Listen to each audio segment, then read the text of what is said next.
Well, hello everybody, and welcome to, well, let's be honest, the end of the era. We're at the end of the episodes. This is it, the last three, and then we will have done literally every single episode of Doctor Who, right up to the Jodie Whittaker era. I'm always joined here, as always, by John the White, Burrinjaw, and Golden Age Geek. Welcome, gentlemen, and how are we tonight? Good evening, Gobby. Hiya, Burringer. Hiya, Golden Age Geek. Hello, chat. Oh, it's you're right, Gobby. It's getting me right in the feels. This is the end of a long road. It is indeed, mate. It really is a very end. We were almost there, mate. That's awesome. It's been fun. It's been a long time, but it's been fun. We couldn't have got there without the help of our fellow travellers. No, we certainly couldn't. Both in the chat and week after week after week, you guys have just been showing up and been part of this and supporting us, and it's just been brilliant. And then with Burrinjaw and Golden Age Geek and others who come on like Jack and Popular Being, and we even had Starry come on one week, didn't we? We did. So we've had so many people who've come and been part of this, and to think that we've got so far. Now I'm gonna hand over to you for a moment, Gobby, because I've just got to go and deal with something. Okay, sir. You go deal with that thing that you need to deal with. Right then. So the last three episodes, and to echo what John said, it's been pleasure and an honour and enjoyable sort of long time covering everything that we've done. Thanks to all of you in the chat that have always been here every week. As John said, it's been amazing. Thanks to all my guests, but especially thank you to both Burrinjaw and Golden Age Geek, who've been on for a long, you've almost become a part of the fixtures, gentlemen. So how are we both tonight, and are we looking forward to this? Oh, yeah. Just let you know, it's been my pleasure to be on this. I've loved doing all these, so it's been a real honour to be on and be part of this stream. So excellent. And how about you, Golden Age Geek? Yeah, same here. I've absolutely loved doing all these. You know, right now with Doctor Who, there's a lot of apathy, so it's good to revisit the things that we love about it. Absolutely. And Burrinjaw, I understand that you wish to throw something out there for everybody else to listen to, with something that could be coming up on your channel. So yes. Well, no, my channel actually I haven't set it up yet. I'm going to be doing that in a couple of months, so that there's no links, I'm afraid. But yeah, no, it's basically it's going to be a YouTube channel where I premiere my own fiction as books on YouTube.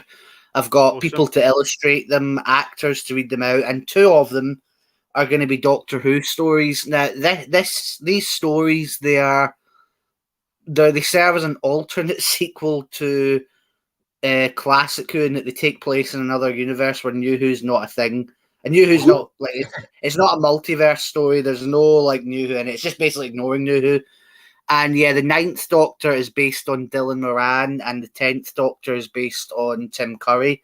I've actually got actors who can do their voices, who'll play the Doctors in their way. What would Doctor Who have been like if RTD never happened?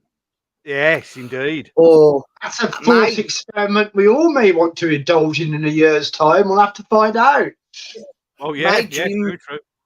My dream cast, because here's the funny thing, I never actually needed Doctor Who to come back. As a child in the 90s, I had enough of it to watch, and I thought it was brilliant. I thought it held up.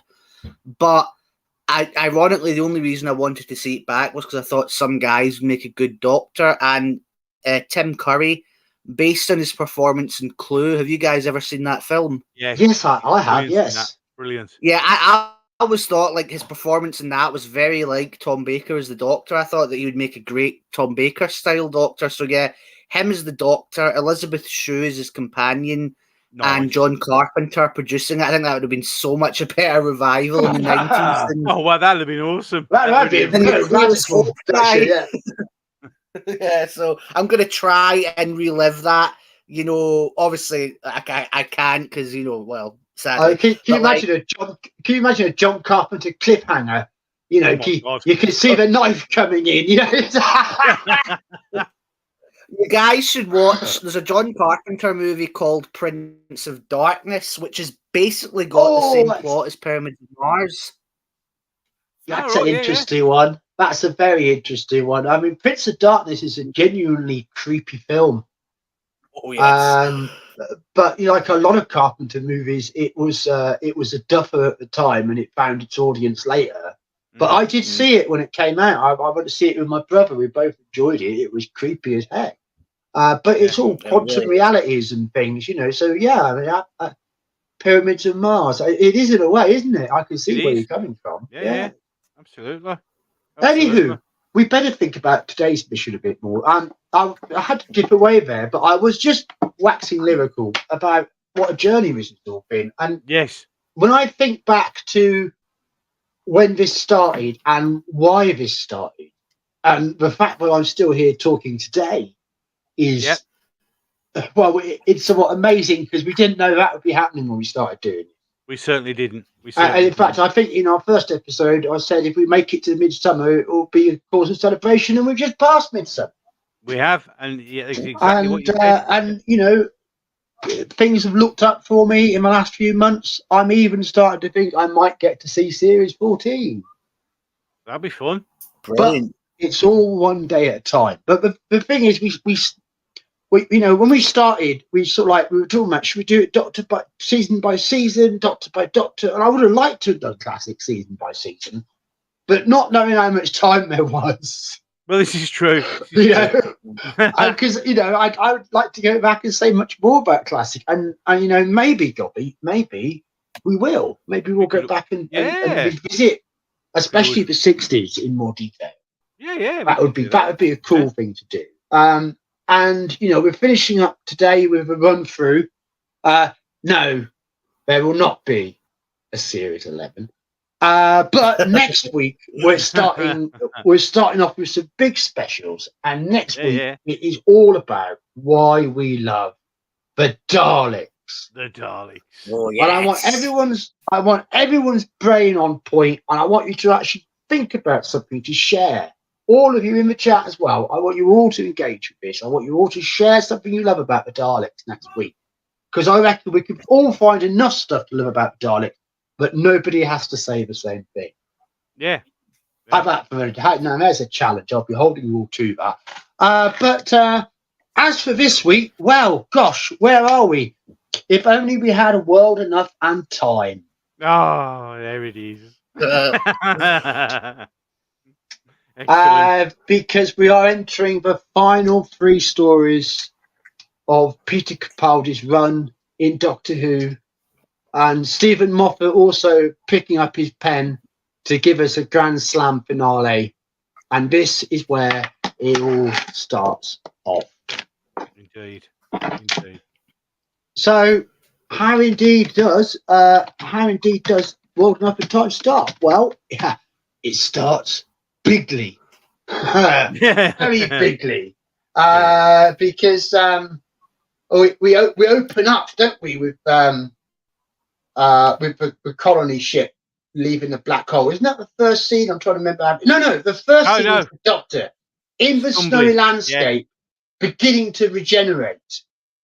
And then everything that happens afterwards is a flashback to get us to that point. Indeed. So World Enough and Time starts at the conclusion of the Doctor Falls, really. It does, really, and we're going to find out how we got there. Now, this is all to do with Missy.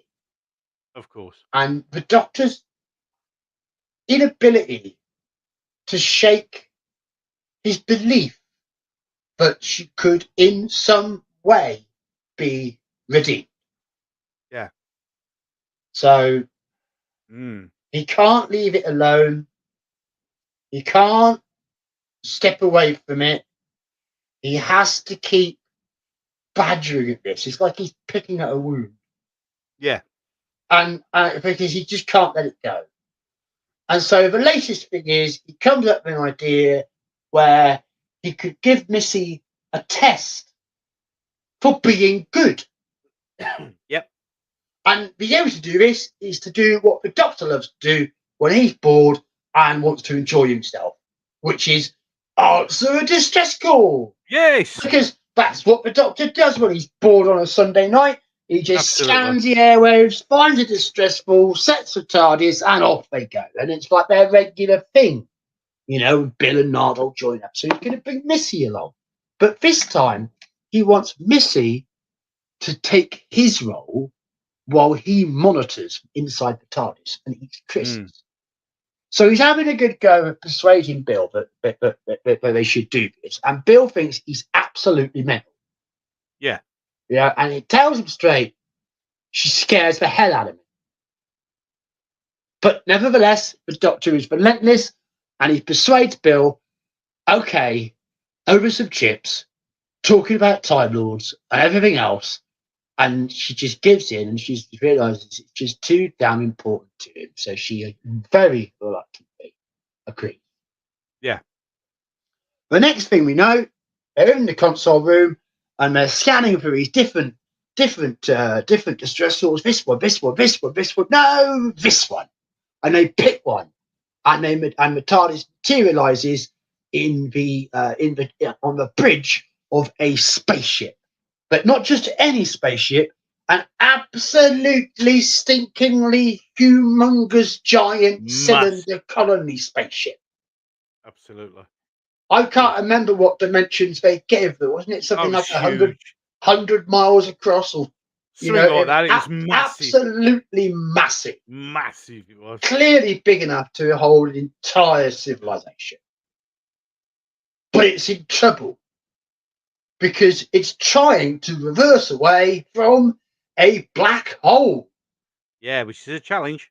It's a challenge. Now, when the TARDIS lands, Missy comes out doing dabs with an umbrella and introduces herself as Doctor Who and so forth. And they meet, there's a crewman there, a blue-skinned alien called George, who demands to know which one of them is human. What the heck's going on? And they can see on the screens, there's a whole bunch of dots coming up in a lift. And this guy's panicked. He is freaking out. He goes, they only come for humans. One of you is human. Which of you is human? And then Bill identifies herself as human, at which point he holds a gun on her. The Doctor then flicks out, drops his powder crisp, and runs out, going, no, need to do that, no. But the guy is so freaked, his finger reflexes on the trigger, the gun fires, and Bill is left with a gigantic hole straight through her chest. Her lungs, her heart, her entire central body cavity, it's gone. Bill is dead. Plop! Her body falls on the floor, and then in come these things carrying attached to hospital drips. Yes, with cloth bags over of some kind. You can't really tell what they are or who they are, but they're very creepy. And they pick up Bill and they say that they can help. They can repair her. They can make her survive. And the Doctor says, "Well, when are you going to bring her back?" Yeah. And they chillingly say, "We will not." Get in the lift. Gone. What the hell is going on? Shit. So, yes, we follow Bill's story as she wakes up, well, she wasn't expecting to, in a very sort of grungy, rundown hospital, with something big and metal and lumpy under her t-shirt.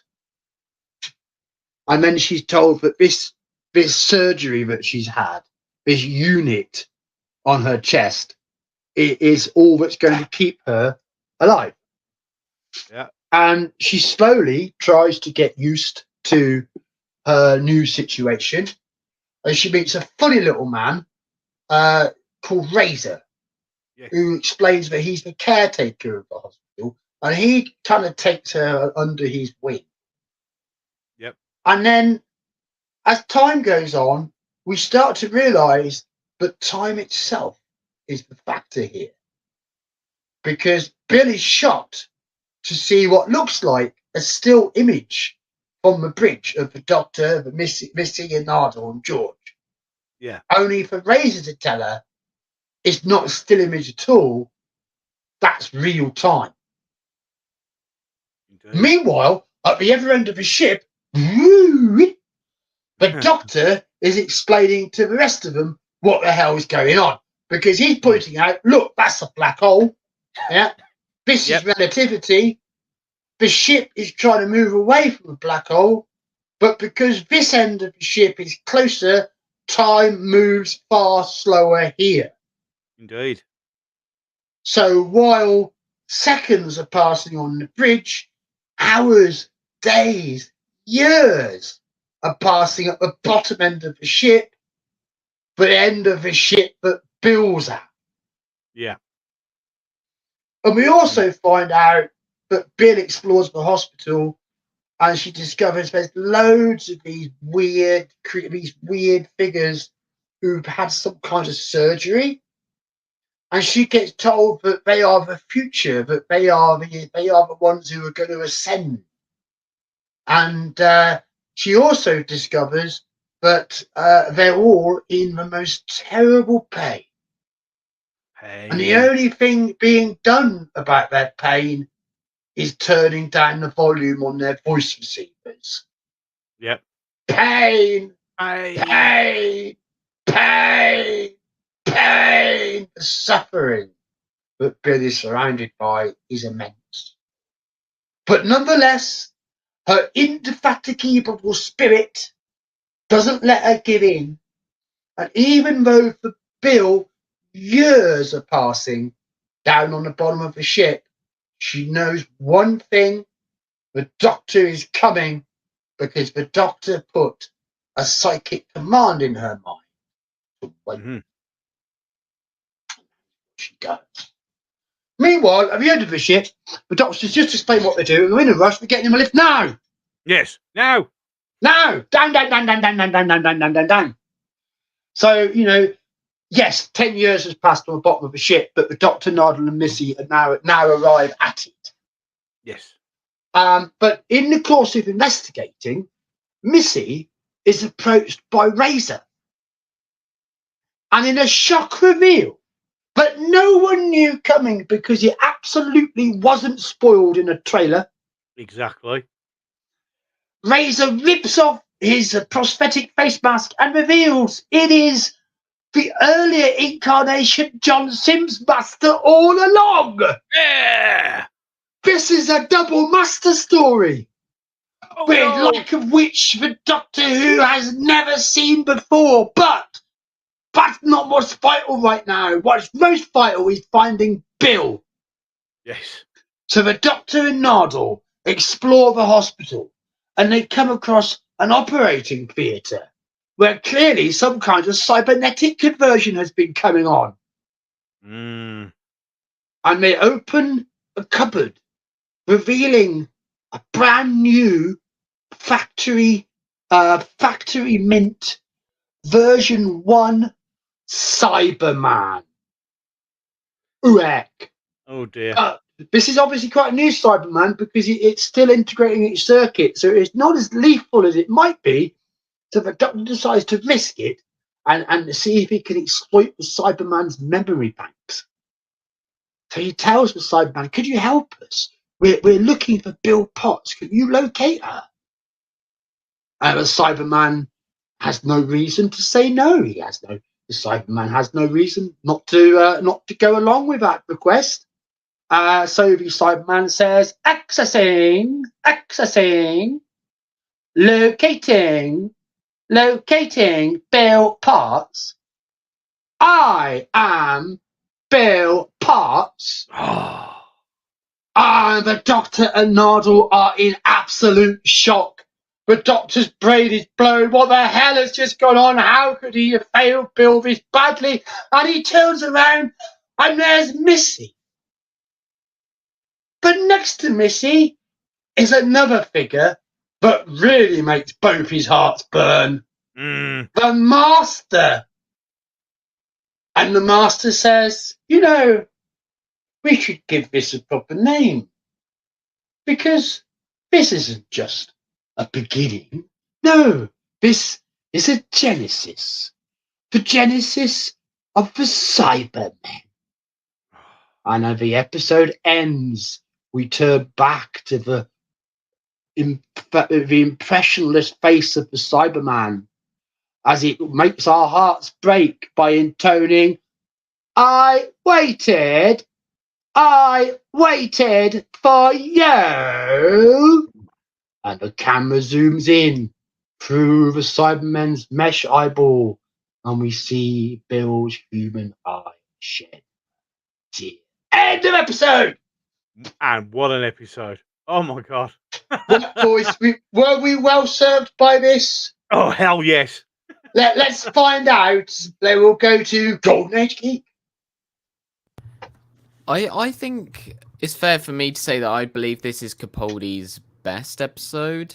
And I mean, I don't know, maybe listening to everyone else's thoughts, I may change my mind on it, but I love the Cybermen as villains, and New Who hasn't really done them justice for most of the time. It's just been generic Iron Man looking, robots, but they don't really get into the deep psychological effects and also the horror elements of the Cybermen. And when you go back to the Mondasian Cybermen in the 10th Planet, there is a lot of sort of body horror there, and people will make excuses and say, "Oh, that's just the bad effects of the time." But I think it worked very well because it really shows you that this change tears away at the humanity of these individuals, and I think that's what we got with this episode. And talking of some of the more disturbing moments with Bill discovering them for the first time, where she turns the volume up and she hears them basically begging for death.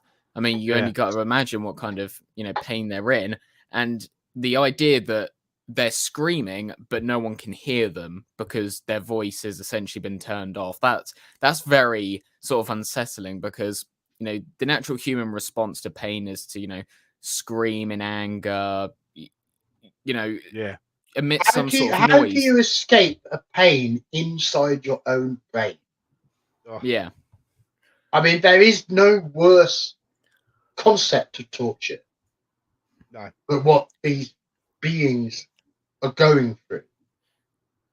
Because you have all these people, well, they have all these other people around them, and they are literally trying to crawl out their own skin to sort of get to safety, but no one is... Well, the people working there obviously know what they're doing because they're doing it to them, but it's the idea of those people being unfazed by all their pain.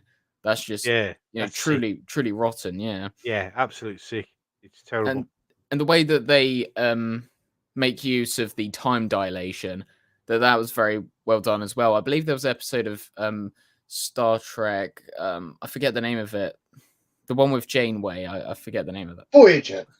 Voyager, yeah. I believe there's an episode of that as well where when they go down to the planet, there's a bit of time dilation between the ship and the planet there as well. And this sort of gives me sort of vibes of that. So maybe Moffat was taking inspiration from that. But I think, again, that was a very good way to sort of separate our characters. And the whole thing about time does go very well with the Cybermen because, of course, it's progression of humanity, the way we adapt and evolve. So that felt like the natural way of doing it, because in other stories you'd have a character that can just quickly whip up the idea and technology to form the Cybermen, but in this one it's understandable because of the time differences. So everything about this, I don't know why in particular this one appeals to me so much. And of course it isn't perfect. I mean, you do have a little bit of hinting at the next Doctor being Jodie Whittaker, when the Doctor and Bill are speaking on the bench, and the Doctor says, "The Master was a man back then, and I'm sure I was a man back then too," which implies that there have been times where the Doctor foreshadowing what's about to happen. Absolute massive foreshadowing. Yeah, agreed. So there are little bits like that.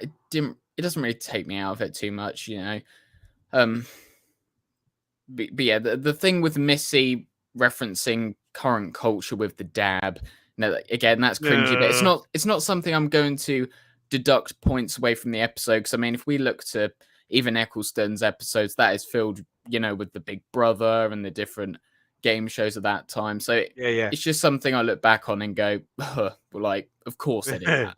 Of course, but yeah, I think this is, I think Capaldi's best episode because of the return to form for the Cybermen, getting what's actually great about them, taking away all the stupid, laser shooting, and actually getting into the reason why the Cybermen were created in the first place, because of humanity eventually getting to a point of automation and the damaging effects. Well, I think there's a bit there that we might look to get into in the future, why we love the Cybermen special. Indeed. But this thing with New Who and how it's treated the Cybermen, I mean, I think the problem is that the core idea of the Cybermen is a horror concept. Massively. And it's been difficult for the show to approach it. I think a great example would be the end of Attack of the Cybermen, where you've got Lytton and others being shown, being converted, and then you've got the fight in the cyber control room, and you've got his hands being crushed, which shows just how superior the Cybermen are to human frailty and things like this. So the show was trying to find a way to explore these differences, and it just got slammed for it. Oh yeah. In a season which, of course, ended up having a lot of impact on the future of classic Who because of it's too violent. Yeah. Other times in the show's past, like Tomb of the Cybermen, You Will Become Like Us is all very much hinted. It's not shown, it's not explicit. And at one time, New Who really did try to do that seriously with the Cybermen. I think it's when they did them best, which was Age of the Cybermen, the Return of the Cybermen, Age of Steel. Right, yeah. Because at least in Age of Steel, it was showing you mass conversion. It was showing people being brainwashed into their deaths, effectively. Yeah, yeah. And that's very chilling to see people walk to the slaughter. Indeed. And I agree. That episode was making no bones about that. But other than that, the Cybermen have functioned more as a background cipher or just something to easily defeat, to get out of the way, to get to some other objective. Yeah. Like in a Good Man Goes to War, the Cybermen are just there to tell the Doctor where to go. In the Pandorica, they're just there with the whole blancmange of them sticking the Doctor in the device. Yeah. And stories like Closing Time, which tried to use the Cybermen for a light entertainment episode, really just give them no favours whatsoever. No. So it was a welcome return to go back to their roots, and I think, and of course we also know that it was a personal request from Peter Capaldi to face off against the Mondasian. Yeah, absolutely. Personal favourite. Yeah. So all of that is all leads to the tone of this story, managing to go further than the show's managed to go with the Cybermen in a long time, if ever before, and to then turn the companion into a Cyberman. Oh yeah. And to do so in a way where without a doubt, it's not just a question of chest uniting them. If without that chest unit, they are a corpse. Yeah. So what a dilemma! What an emotional dilemma to bring in on the penultimate episode. Burnshaw, your thoughts, please. I kept going rather than concede way there, so over to you. Oh well, no, don't worry. I was just going to say there was about the rise of the Cybermen one. I'll talk about this story, but just that I agree that was rise of the Cybermen. That's the one, yeah. Oh yeah, the first David Tennant one. I agree that's a good story, but I actually don't like the cyber conversion effect. That's another thing that makes this one better. Is that the cyber conversion effect looks ridiculous in Rise of the Cybermen. In fact, it reminds me of the suicide booth in Futurama. Are there any Futurama fans? Yeah. That was obviously deliberate. The wee knife. Yeah. So that looks too kind of wacky and cartoony. But in this one, that's nothing. Cyber conversion. I think possibly the most terrifying moment with the Cybermen in either New Who or Old Who is when they're about to cut Bill up, and she says, like, you can't put me in them. They're absolutely screaming, and then the guy says, "Oh, don't worry, we're just going to take away your emotions." So it's we got this thing for that. Yeah, it won't stop the pain, but it will stop caring about it.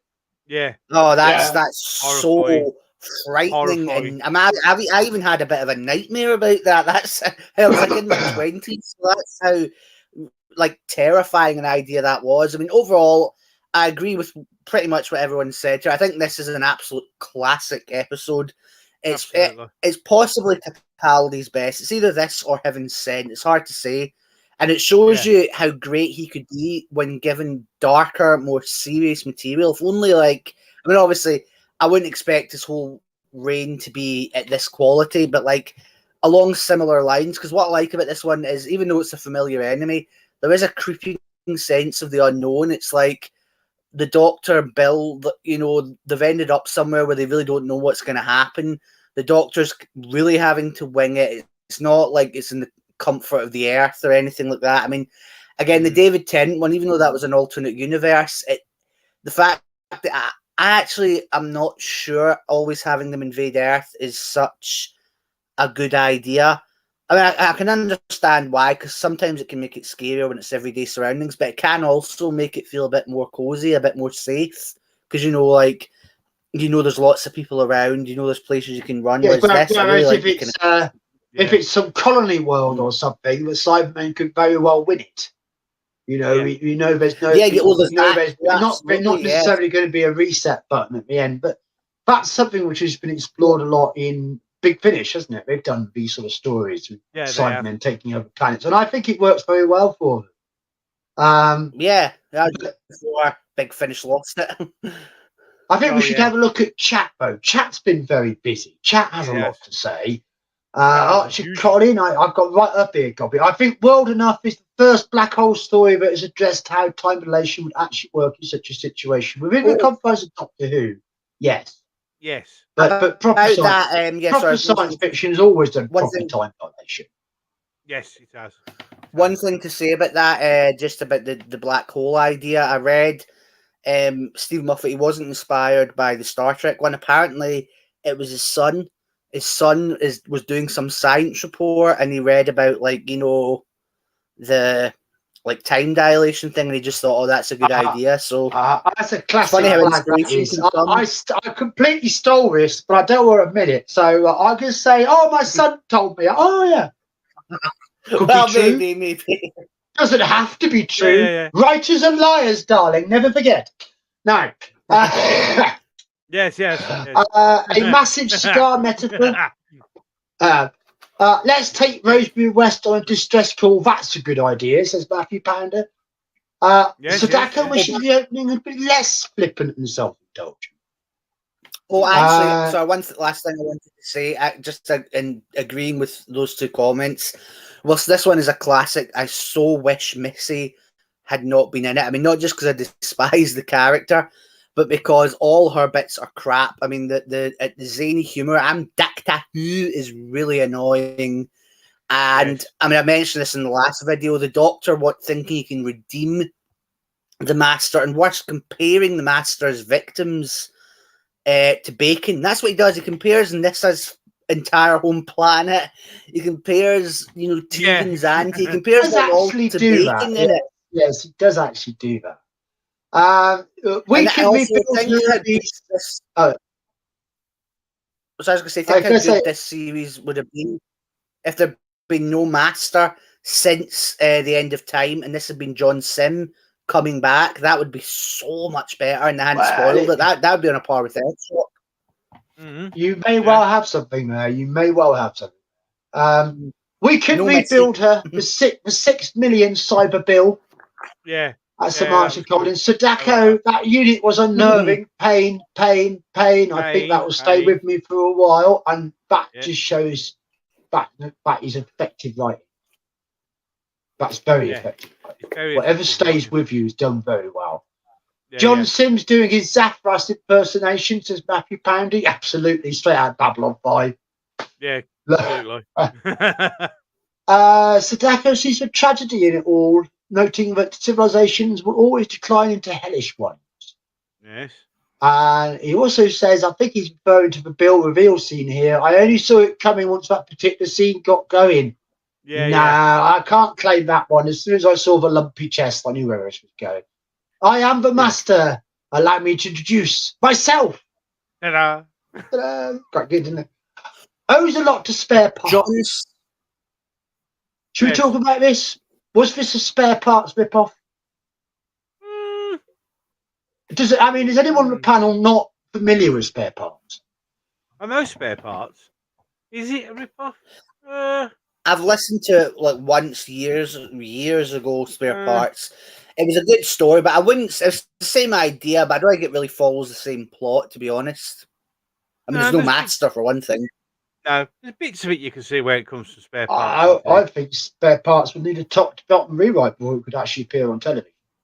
Oh yeah, just a bit. So I don't rate spare parts that highly. But then, so much of Big Finish is so distinctly average or sub-average. Yes.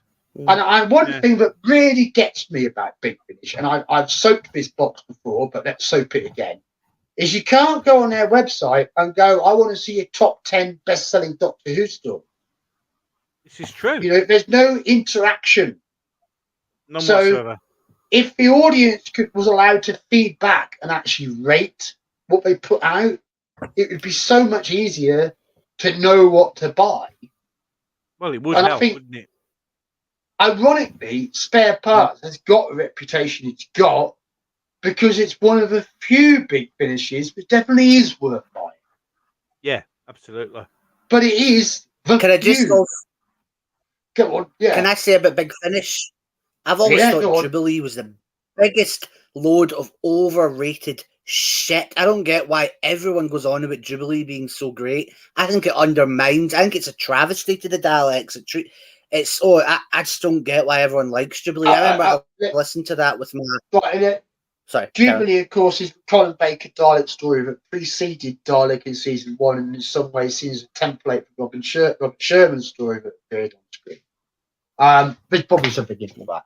But then if you think about it, how long ago was that? How long ago was Big Finish? No, how long ago was Spare Parts? Long time. And in all that time, nobody can come up with more than a handful of Big Finish stories even worth watching. Yeah. And when they are, they say, "Oh, it's a War Master, a War Doctor." Yeah. So okay, it's John Hurt and it's Derek Jacobi. Yeah, of course, those guys are great. Yeah, but is it good Doctor Who? So much of what they tried to maybe suggest, with their Gallifrey series and so on, just got obliterated by what New Who did. So I see no reason whatsoever to consider Spare Parts any kind of canon. No, this is better, by the way. This is a much better story than Spare Parts. If I had to pick I don't consider either New Who or Big Finish to be canon, then I'd say that. Well, if we were to consider how this is supposed to have gone, this is like a colony ship, but I'm not quite sure if they're heading to Mondas, aren't they? Yes. Their destination is Mondas. Destination Mondas, yeah. So, what's going to happen here, the actual genesis story of the Cybermen, is that the Master got involved in creating the original Cybermen, and then they're going to end up turning up on Mondas and blowing it all the hell away. So we're seeing Mondas's distant past before it became the first world to fall to a Cyberman invasion. Yep. That's basically what the story is. So that's in no way similar to Spare Parts. One thing so I'd just like to ask you guys about, sorry if I'm interrupting, but just another important element of the story that, I've not really touched on it. It's, what did you guys think of John Sims' return? Because I actually think this was his best performance as the Master. I think we could talk about that a lot better with part 2. Because we've only got his kind of intro, but I mean, certainly his shot reveal at the end of episode 1 was very effective, and would have been so much better if we didn't know about it. But here we are. Yeah. A lot of people would have seen it and not known about it, but again, they might not know who he was. So it's like true. Gets you both ways, that one. You know?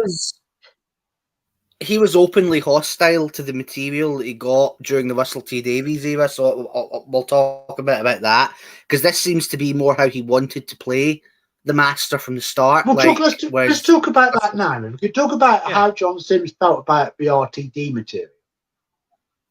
Oh, well, apparently he said that, he also did later retract some of this, but there is an interview where he mentions that even he was annoyed with himself when he watched it back. He said he wanted it to be a suave, manipulative sociopath, because that's what the character is. I mean, he wasn't a big Who fan, but he felt that's what the character should be. But Russell insisted that he play it like a, giggling lunatic, and he said he just didn't like that at all. So when he came back this time, obviously that's what he does in this story. He manipulates Bill. He's a lot more calm, and he's also got the classic Master goatee at the end, which all of which makes him a better version of the Master. I think the next episode's moral dilemma hinges on whether or not you believe that John Sims Master manipulates the Missy Master. Should we get to it? Should we do a score for part 1 first? Let's get the scores on the door. Yeah, sure. I saw those B minuses and B pluses from the chat, and no, that's not acceptable. Absolutely. I agree. A. Absolutely A. 100% A. Maybe even an A plus, but definitely an A. Let's see if Golden Age Geek agrees. What do you think for part 1, Golden Age Geek? I may give it A plus. Wow, get in. But I agree with you, Golden Age Geek. This was one of his best performances ever as a Doctor. He was brilliant, absolutely brilliant in this. So go on then, Burren. We'll come to that later. Yes, I'd give it it would be an A plus. It would be an A plus if it wasn't for Missy, but I'd give it an A. Fair enough. Had that chat. Right. We all really like this one, by the way. Well, could it be worse? We know the Doctor's facing a regeneration ahead. Yep. We know that Bill is dead and turned into a Cyberman. Mm-hmm. We know he's stuck at the bottom of a spaceship trying to escape from a black hole filled with ever-multiplying numbers of Cybermen. Yeah. And he's facing the Master twice. Times 2. Has it ever looked grimmer? Not really. Has it ever looked certain that this is the day the Doctor falls? Well, you worked that one in well, mate. Thank you very much. It was worth it. It was worth it. It was worth it. It was absolutely worth it. And the episode starts with a whole bunch of legging it. Run! So the Doctor and Nardole grab Cyber Bill and leg it. And they're trying to escape out, and they're trying to get up to the roof. They're not quite sure what they're doing. They need to try and get some bearings. They just need to run. So they're escaping. They're climbing up fire escapes, and all the time the whole area is getting drowned in converging Mondasian Cybermen. Whereas looking about, the Doctor can see that this is a floor number and it's a simulation and stuff, and there's the lifts and stuff, and they're going to get back up, and that there's other floors which are going to be absolutely at the mercy of this emerging army. Yeah. Let me just think about that. What happens next? Yes, and then the Doctor tries to convince Missy and the Master to help him with that great speech, and they refuse. They tell him to basically. But Missy does seem a little bit sad about it. Yes, but in the process, the Doctor catches a blast full on from a Mundassian Cyberman. Indeed. We now know his clock is ticking. Yeah. Well, there's no point hanging around here, though. They've got to get out of here. And here comes Nardole with a shuttle. Escape! Yes. And they smash through the ceiling and get up to the higher floors. Some time passes. And we encounter Bill thinking of herself as Bill, seeing herself as her mental image of Bill, until she catches a glimpse of her reflection in a mirror, or a child approaches the barn in which Bill is being, well, for want of a better word, kept. Mm. And the Doctor talks to Bill, and they try to come to some terms of what happened. And, you know, Bill's having this conflict where she's trying to resist the cyber programming, and she has some things going for her because she's travelled with the Doctor, she's travelled in the TARDIS. But sooner or later, this programming is going to take them over. Yeah. So it's a question of time. And knowing that the Cybermen are going to be hitting this floor any moment now, not the Doctor and not tasked Nardole with helping get the civilians up to higher floors. Yeah. Whereas Bill opts to stay with the Doctor, and Nardole makes his goodbye. Mm. Now, elsewhere, for Missy and the Master, they've been having a bit of the old, well, frankly, it's a bit of a sort of self-congratulatory loving, to be honest. And the male Master isn't 100% sure. The female Master isn't giving him a biggest stiffy. Mm.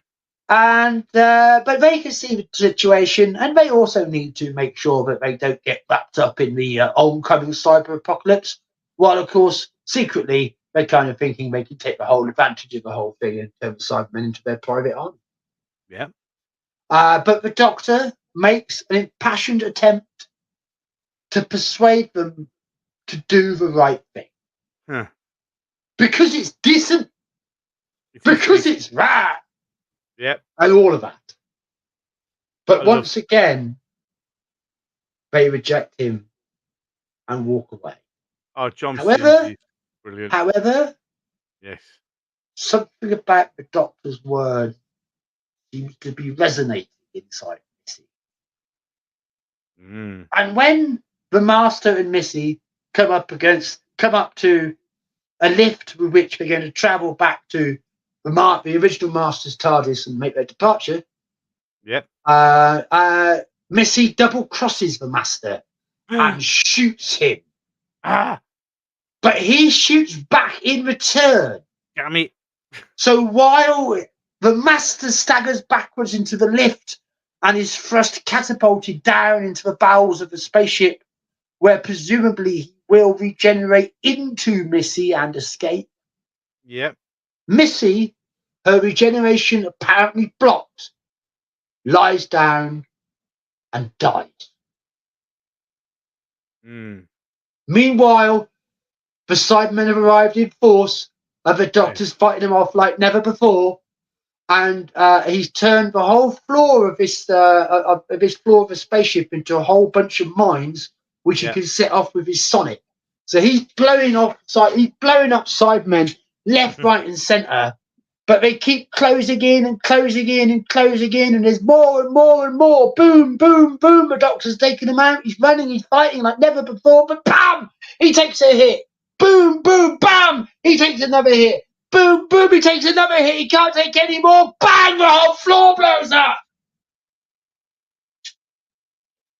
In the carnage of the smoke and the dust, we see one Cyberman still.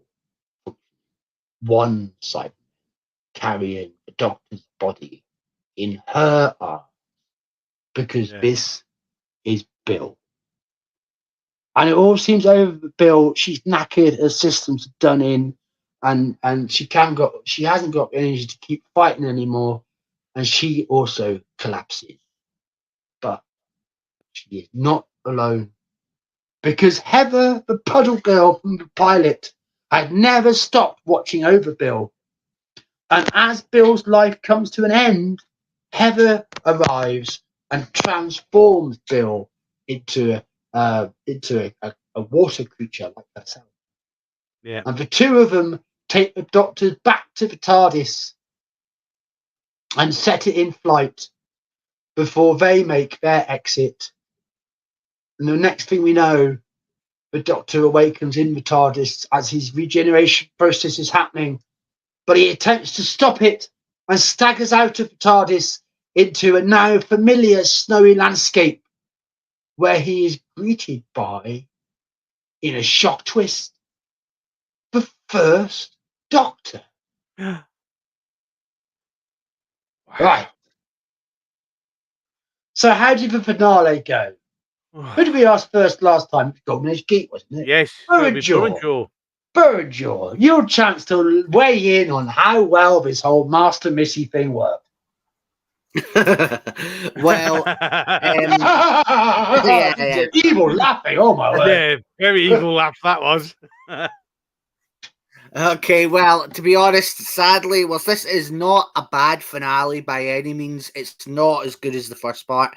This is another example of New Who, setting up things brilliantly and then just not delivering them. It's not as bad as Last of the Time Lords in that respect, but yeah, it doesn't live up. I think that the Masters, leaving aside how much I dislike Missy aside, the Masters are kind of crap in this one, and that they don't do anything. They don't really contribute much to the plot. And No, John Sim, he loses the kind of manipulative streak he had in the last one. He's just an asshole. And to be honest, they turn him into a joke.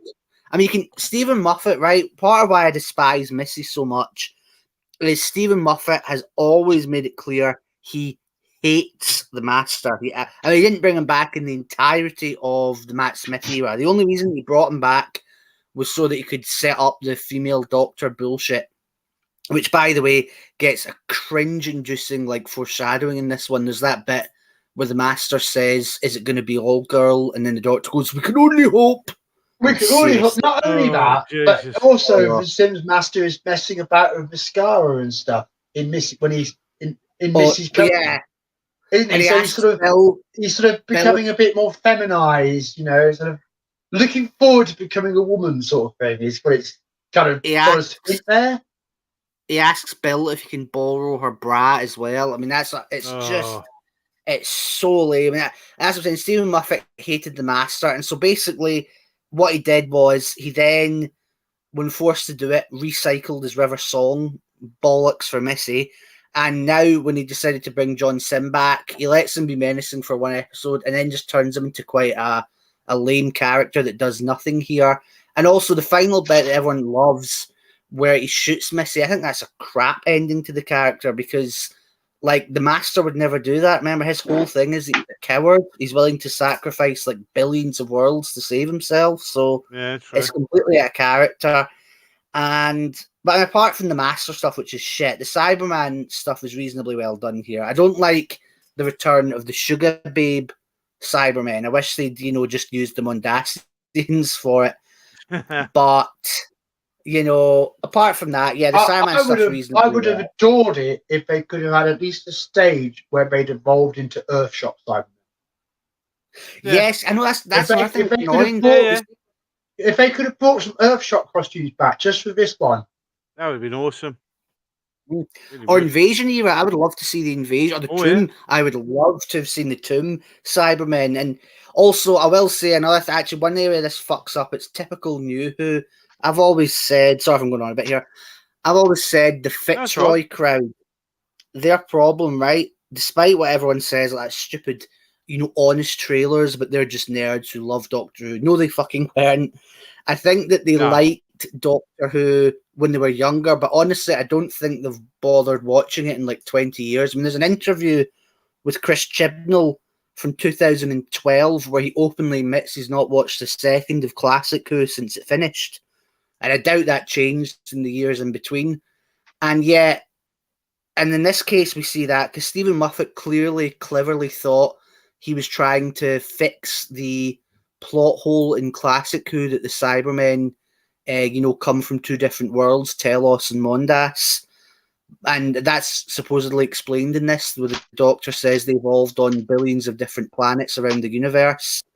But that's bollocks, because if you actually had watched these stories, you would see that the Cybermen is stated in Tomb and Attack that the ones from Mondas, the survivors, fled to Telos. That's the whole point of Attack of the Cybermen. So by making out that they now came from all these different planets, he's actually undermined that entire story. I mean, he's to me, he's undermined the whole point of the Cybermen. They were a dying race who were doing everything to cling to survival. Now apparently there's so many of them, they're the most powerful force in the universe. I mean, so I don't like that retcon. I think that's bad. Also, I think that Bill, I can understand why they did it so as not to have a Cyberman, but her seeing herself as herself and then being told, that's kind of a retread of Clara.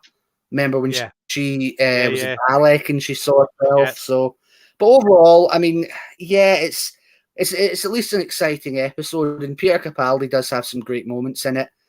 And I didn't mind his regeneration, to be honest. I mean, the Water Woman's a bit of an ass pull, and she's so powerful she can basically wipe out the Cybermen and the Daleks now. So, but apart from that, you know, it's an okay story, and it was a pretty good way to have the Peter Capaldi Doctor go out. It was almost like Logan, actually, when he's running through the forest, like still fighting even though he's going to lose. You know, that was a good way to have him go out. Yeah. Absolutely. I'm dying to know what Golden Age Geek thinks. Yeah, mate. Well, this episode, I think when I first saw it, I didn't see it as anywhere near as good as the first part, because what was set up at the end of the the first part doesn't really seem to translate well over to this episode. But I think the good moments are more sort of subtle in places. Like the relationship between the Doctor and Nardole seems to be one that they've come to an understanding of each other. And whereas Nardole would tell the Doctor what to do, the Doctor would refuse, that sort of thing. They kind of come to a balance in this episode with Nardole staying to make sacrifice. It feels like the progression of those two characters have come quite a long way together. And of course, the good old Capaldi speech. I mean, can't really beat them. But no. But hearing I kind of forgot about these, but hearing of certain moments in this episode, like I hope the future is all female and the mastered and certain things, that kind of puts me off, and it's gonna really make me have to reevaluate this episode. Yeah, but, well, it's the things you forget, you see. You only remember the good things. You only ever remember the good things. You have a tendency to forget the bad things. But, I remember because I don't think the Christmas special. I don't think it was announced that there was going to be a Christmas special. So I think everyone was led to believe that this was going to be Capaldi's regeneration episode. I could be wrong about that, but I remember watching it at the time and I was thinking, when's he going to regenerate? When's he going to regenerate? I could clear this up a little bit. Okay. As originally scripted, this was going to be Capaldi's final story in terms of regenerating at the end of the story. But then Ben Moffat found out that Chibnall could not be bothered to do a Christmas special. Yeah, I remember this. And he knew that if he didn't do a Christmas special, the show would lose Christmas special spot. Yep. So he felt compelled to do a Christmas special, and therefore he stretched regeneration out with the extra twist storyline at the end. Yeah. I remember that. Yeah. Carry on, please, Joel. Well, I agree that John Sim, in terms of how he acts in this, is much better than anything we'd seen in the Russell era. It feels that he's been, turned down a few notches. He's still got that sinister sort of notion about him, and it's a thing of, I'm angry that we did get to see this because there was such a missed opportunity, because there were plenty of stories with his master that we could have seen a much better version if he was like this. So it makes me, kind of a bit pissed off more than anything, because we've just been shown something we could have had but didn't really get. The thing with the puddle what? Yeah. That's Yeah. bloody puddle. It's, you know, I mean, you know, there's this supposed relationship between Bill and Heather, but the creepy thing is, if she ever sort of lost interest in her, I mean, Heather's made it clear that she's never going to leave her alone. I mean, the He's a ultimate bit stalker. stalker. Yeah, I'd say stalky a bit. Yeah. Go to Australia. Imagine follow her there. if it was a guy. So I was saying, imagine Heather was a guy. It would be like bloody Justin from Coronation Street. That's all I'm saying. You can just see wherever she goes, this puddle every now and again stands up with the binoculars just to check on what she's doing. And I don't know. It is very stalky, isn't it? It's a very, very stalky thing. But that's the way it is. But a puddle. I mean, come on. I never bought the puddle thing in any case. But and why did she step in and stop her being turned into a cyber fan then? If she's following her everywhere, she could have stopped that. I'm just saying. I'm just saying she's following her everywhere. Yeah, right. Right, now look, I feel that I actually have to put my boots on here. Always put Because, your boots on. I mean, I may have a reputation being gained over the course of doing these two of being a bit soft on the new Who episodes. Because, I mean, I haven't looked to give things a kicking or have problems, stick around with problems. I've been pretty generous in forgiving it. But I've got some criticism for this episode that have not been made so far. Go for it then. This will be interesting. But before I do, I'd like us just to catch up with chat because it's been very busy. Loads. Very, very busy. You know, I want chat to know that we are paying attention, but bloody hell. Yeah. I'll start up here. Time Prophet, if Bill is a Cyberman, she is not dead, surely. I don't know, tell her lithium battery that when it runs out. Inferno, Logopolis, the parting of the ways of the one, only ones become close. I'm not sure what that is in relation to. Well, I was hoping RTD to turn. I think knew who was often great of, in spite of, and not because of RTD. Okay, right. Yeah, get that. Yeah, get that. Sim's response is pricey. The main problem I have is working out which way they're going. As I understand it, time goes slower the closer to the event horizon. Correct? It does. Because yes, it does. More pull. The farmland world was actually a very nice change of setting, idyllic with an air of doom and tragedy. It was cheap as well. It was very cheap. Yeah. The Master Missy relationship, which is Archie Collin, is one of the reasons I really hate the idea of Time Lord regenerating across genders. Yeah, I see it. I get that. Missy should have remembered what would happen, so perhaps she was actually prepared. I think they're trying to play around that regeneration wibbles things around a bit. You know, trying to get some wiggle room in there, but she might not exactly remember how she died. Seems a bit unlikely. Maybe. The tragic part is the Doctor isn't going to win here. Ultimately, these people are still doomed, but he's managed to save a few generations of them. The tragic part, like, we're going to get to that.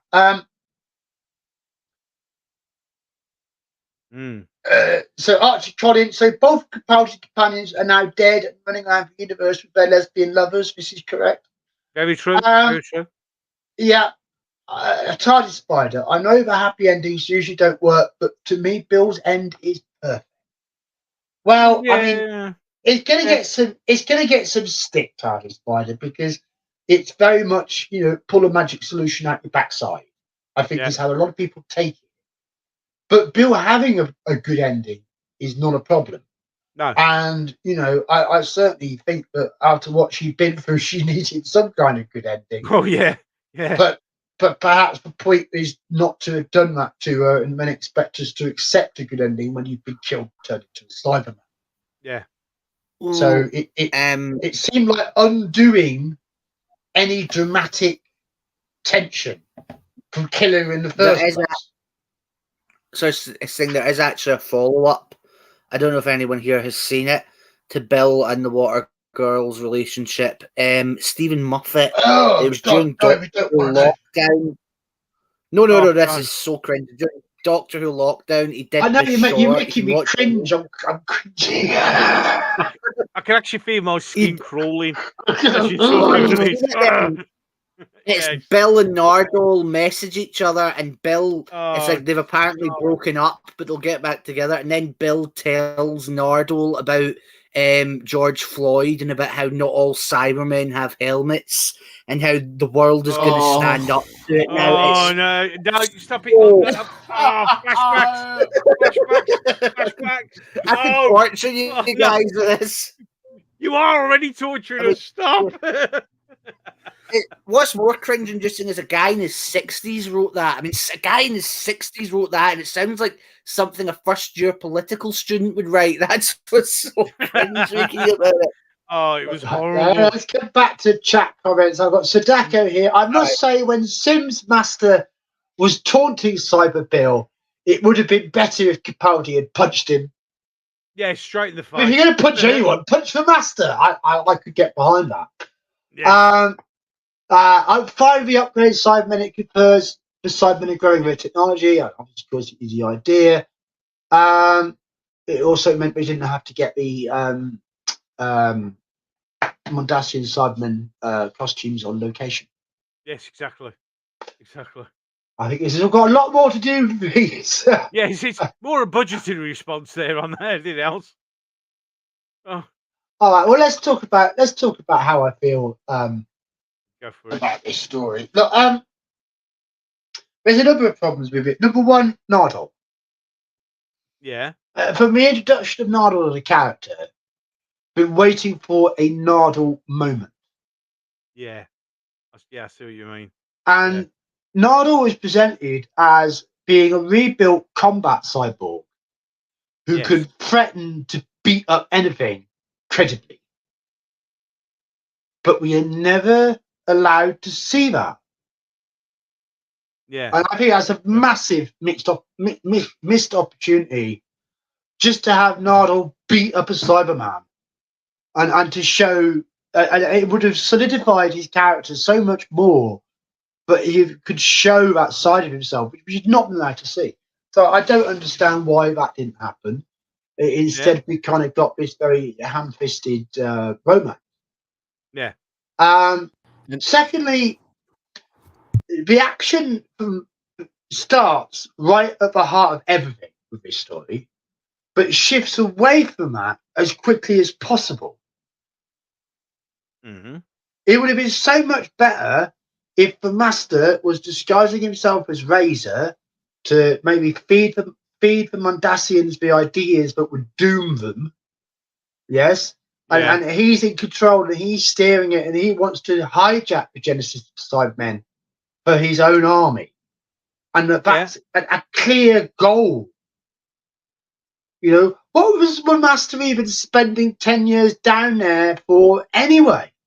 Well, and don't tell me that he was being sinister as Razor. He wasn't. He was being a comedy clown as Razor, who was just allowed to give a little hint of a bit of sneaky treachery. So all he managed was a bit of sneaky treachery, and then part 2 is just cut. Yeah. He does nothing of any significance other than shoot Missy. Yeah. So what was he there for?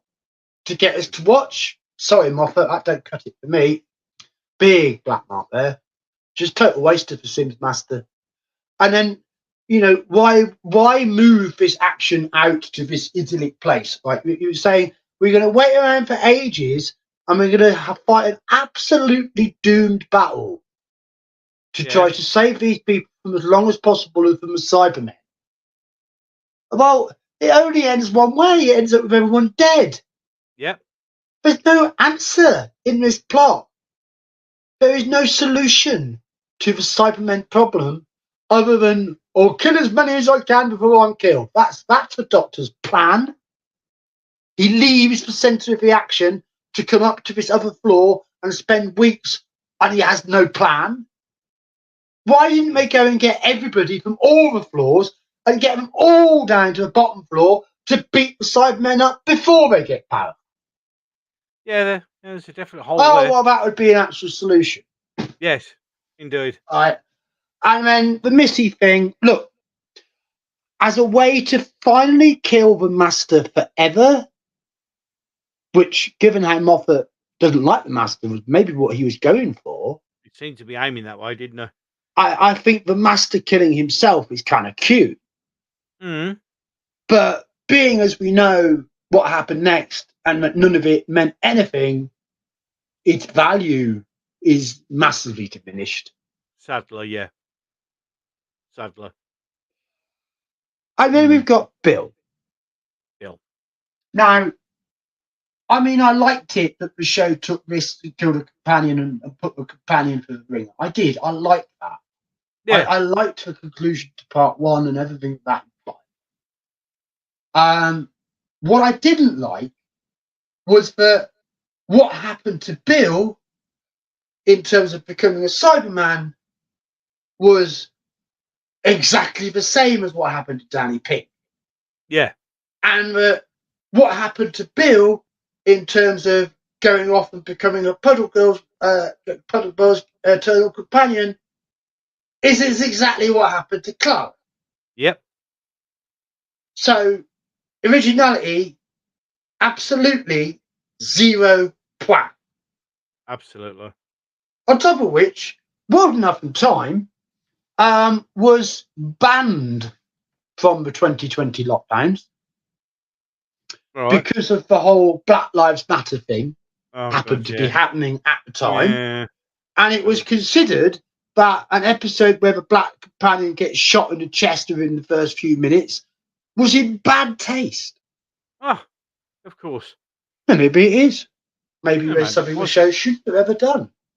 Mm-hmm. But for those choices now to actually make the episode in some way problematic, and I think the fact that Moffat made 2 black companions into Cybermen, it is a bit problematic. I don't quite understand why. Yeah. You know, and the Puddle Girl. Well, look, I wanted there to be a proper happy ending for Bill. Yeah. Getting captured the cars and yet deborged. She could have got de-cybernized, but that wasn't a credible option. No. And it just felt like a pat ending to just take all the meaning away from the fact the show had done that to her.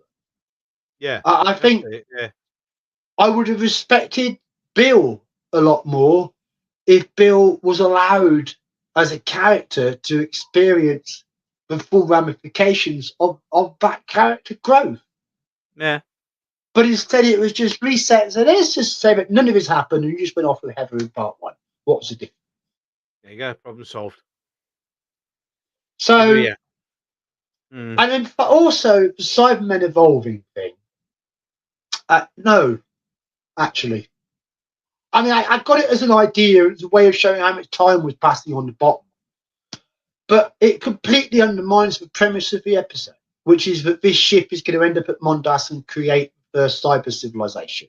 Well, why would Mondasian Cybermen even exist then if they'd already evolved to be ultra-modern Cybermen on that voyage?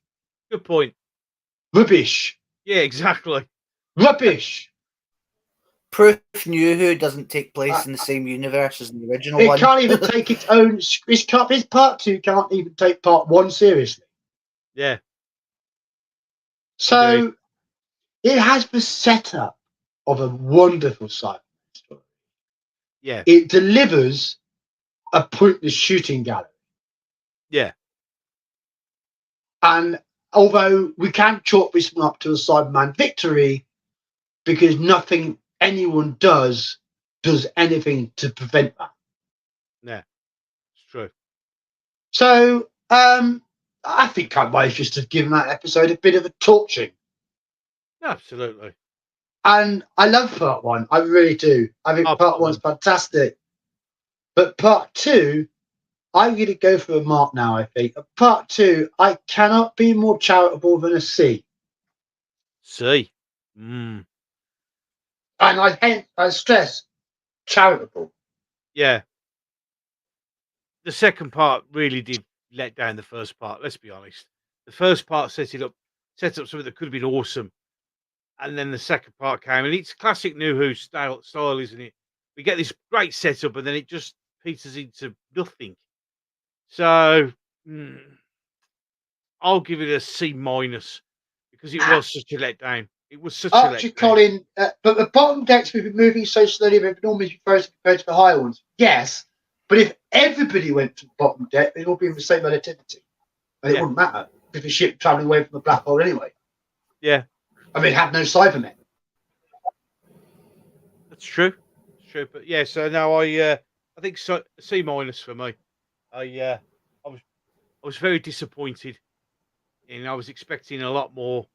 The way they'd set it up, it was set up, and that episode before was just absolutely brilliant. And then for it to just do C- for me. How about you, Boranger?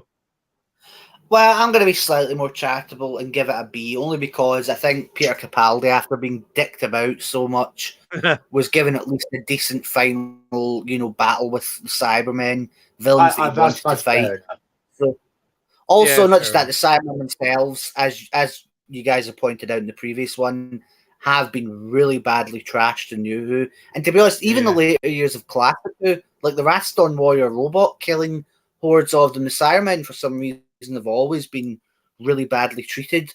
So to have them kill a Doctor directly and actually win for a change, I don't mind anyone. 80s Cybermen are on Star Wars Stormtrooper level, aren't they? Oh, they really are. They are. They are. They're bad. They are that bad. They never shoot. They're just dumbasses. So yeah, for those reasons, I'm going to be more charitable and give it a straight B. It's not on the level of the first one, but I'd say it's above average. Yeah, cool. How about you, Golden Age Geek? Well, I was going to go into discussing this episode. I was going to give it a probably like an A-. I may have to drop that down to a B. Fair enough. I think I think that's where I am now. Awesome. Okay, my castigating must have had an impact, Gobby. Yes, indeed it did. It must have had something. Oh dear. Oh, Matthew Patton. No, next up, Jodie. No. No, you're all right. We're leaving that one. We're not going to do that to you. Don't you worry. Why do you hate us? Why do you hate us so much? You want us to watch that? So I'm not doing that again. Jodie, well, she may have been woefully miscast as the Doctor, and to be honest, it seems like a pretty bad actress overall. She is, believe it or not, she's a fantastic singer. I mean, seriously, she's a brilliant singer. Listen to her cover of Yellow. She's really, really good. Like that's one thing I'll say for her. Yeah, so stick to singing. She should have just stick to singing. Yeah. No, don't. Jodie Whittaker, the Willie Scott of Doctors. The Willie Scott. Love it. Well, I mean, who knows? Maybe Debbie Harry would have been a crap Doctor Who, Maybe Amy Winehouse, Lady Gaga would have been crap Doctor Who's. So it's just Jodie's, for some reason, due to SJW crap, was pushed into the wrong area of work. So, but anyway, sorry, carry on. Right then. So, where do we move now? Uh-oh. I do believe this is the last one. The last episode. Oh, dear Lord. We're going to finish now, John. We're going to have done all of them. What we're going to do? Well, we could just go and do it all again and just play Twice Upon a Time, Gobby. Hey, I'll set you up perfect for that one, mate. Oh, awesome! Yes, the very last one. This will be fun. The very last episode of Peter Capaldi in the role of Doctor. Indeed. I have to say, I think we may never see him in the role of Doctor again. It's a shame. It is a great shame. So I would love to see a Capaldi movie. Oh, God, yeah. I think he would have done so well as a movie Doctor. I think I get a whole Peter Cushing screen presence, you see. I agree with that. That would have been awesome. And 7.92 million people agreed to give this a watch, and they appreciated it to an 8.1. Yes. So it was a happy enough Christmas in 2017. It was a good one. And stuffed up with turkey and pudding. Absolutely. We turned our screens on to see the Doctor and the TARDIS at the South Pole as he refuses to regenerate. Now, hang on, let me get this right. The First Doctor He's refusing. Is bubbling about the place, right, refusing to be generated. Where he comes across the 12th Doctor, also refusing to be generated. Yeah. And then, as if they weren't bamboozled enough by going, "Who are you? Do I know you? You seem familiar. I know you, don't you?" Just as they're sort of trying to deal with that, also just happened to be ambling about in the Antarctic ice in 1986, is a British First World War captain. As they do. And then they got to have a bit of a conflab about this. Yeah, just a bit. What's happening? Who are you? Who am I? What's going on? Why are we here? Why hasn't anyone been dusting my spaceship? Yes. But then, if that wasn't enough, another spaceship turns up and abducts them and drags the TARDIS off the Antarctic ice up into its hole. Now,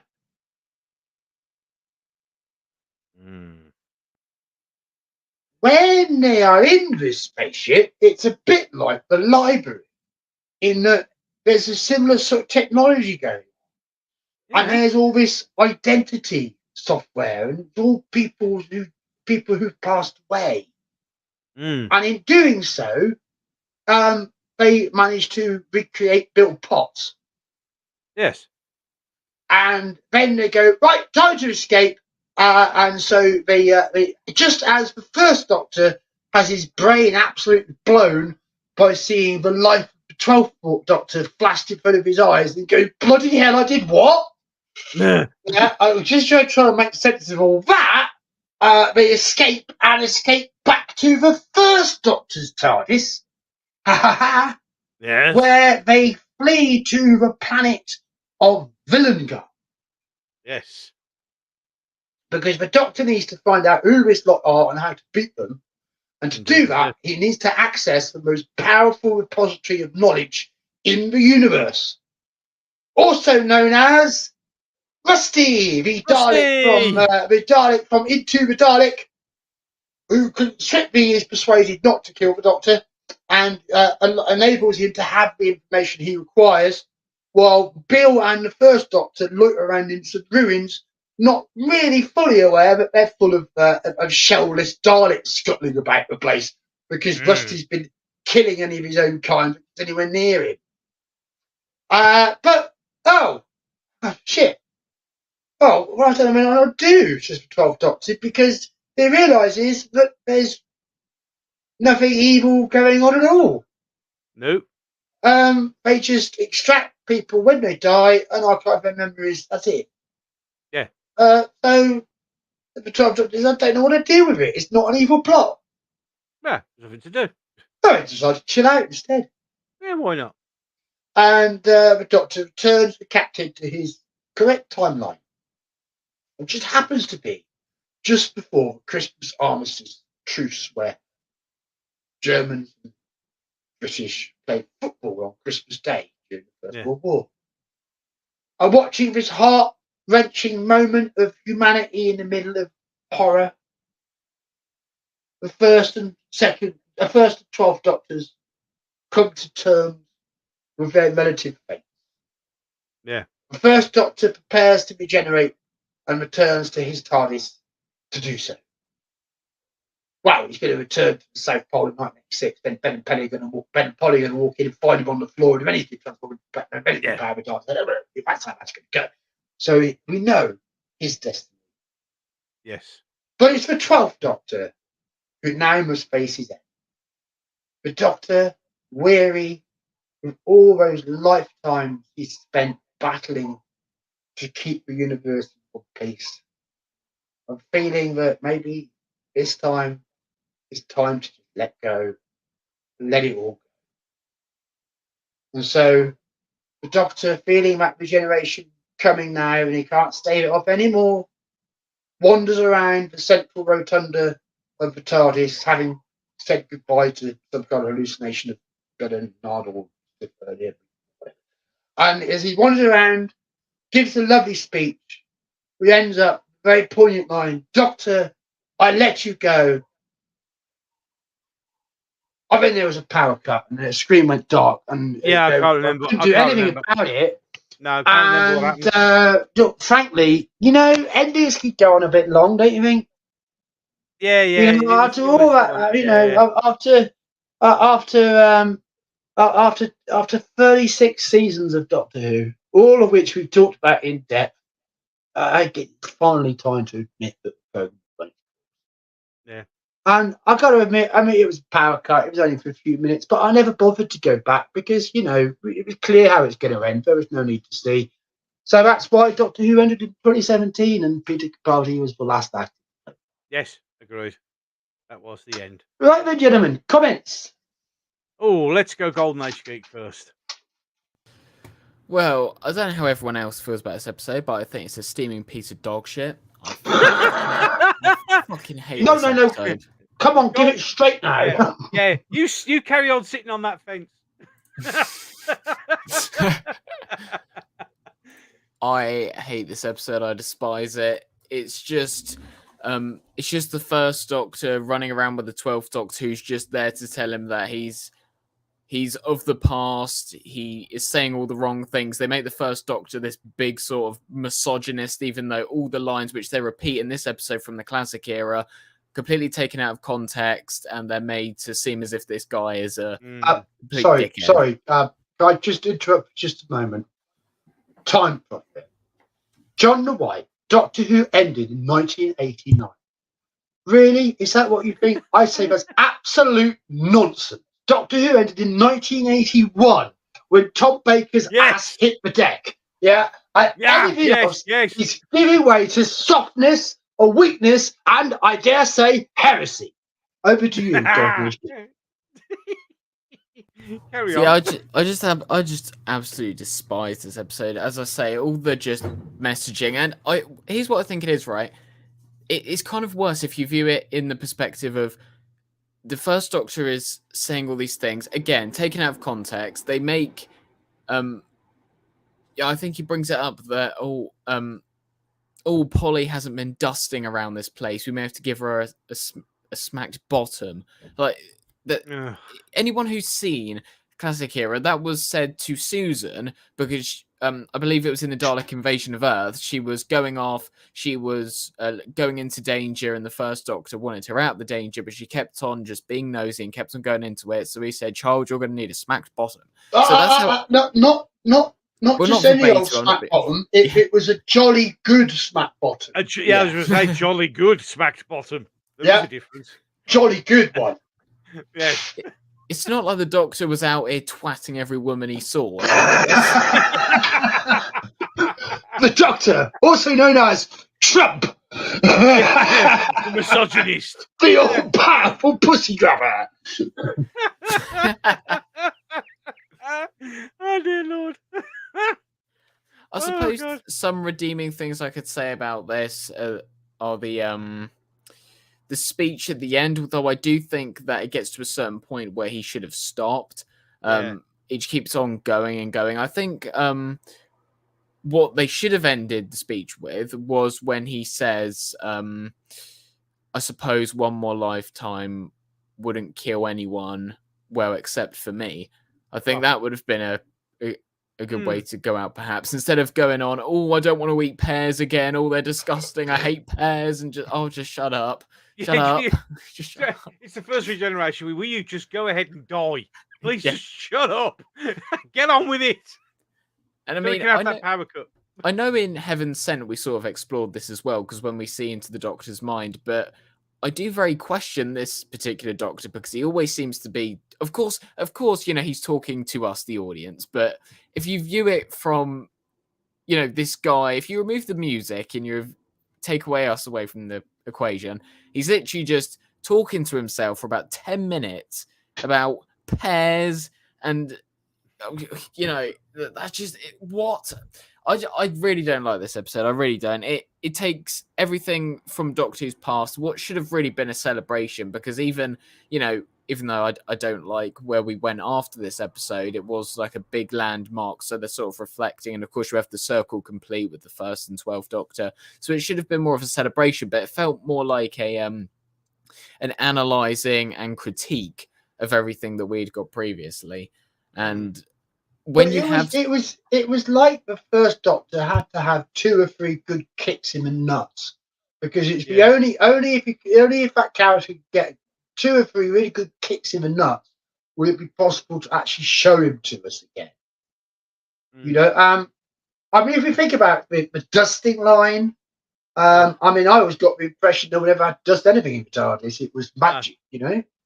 Why would a machine like that require dusting, Doctor? Because it didn't used to look like a dringy old pit.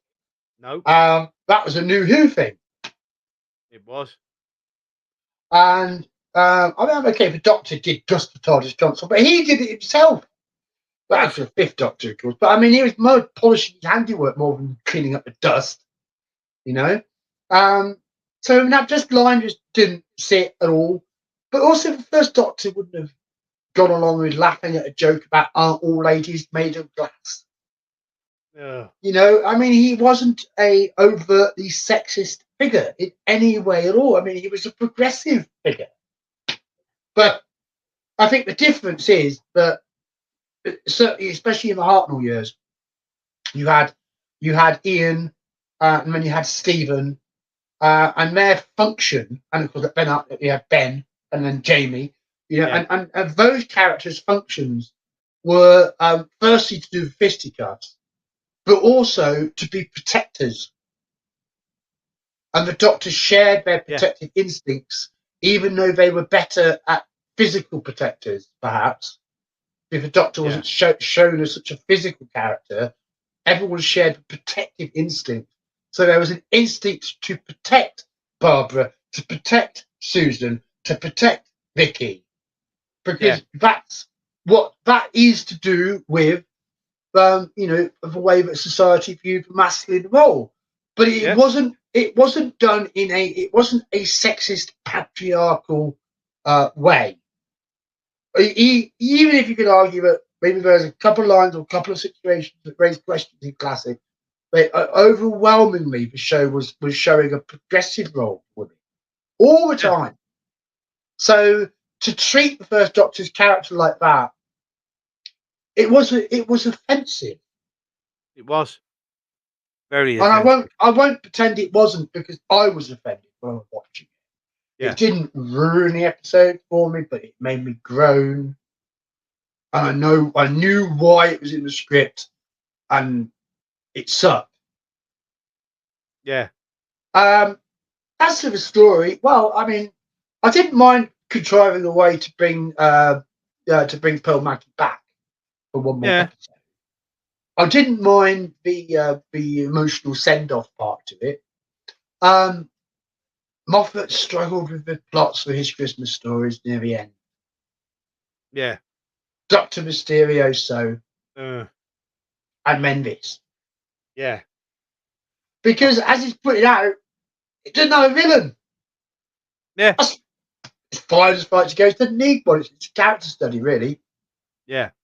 But to not have a villain, what it kind of demonstrates with this story didn't really have a purpose other than to provide one more opportunity for some reflection on the show's past. And it didn't do that all that well. No, it didn't do it well at all.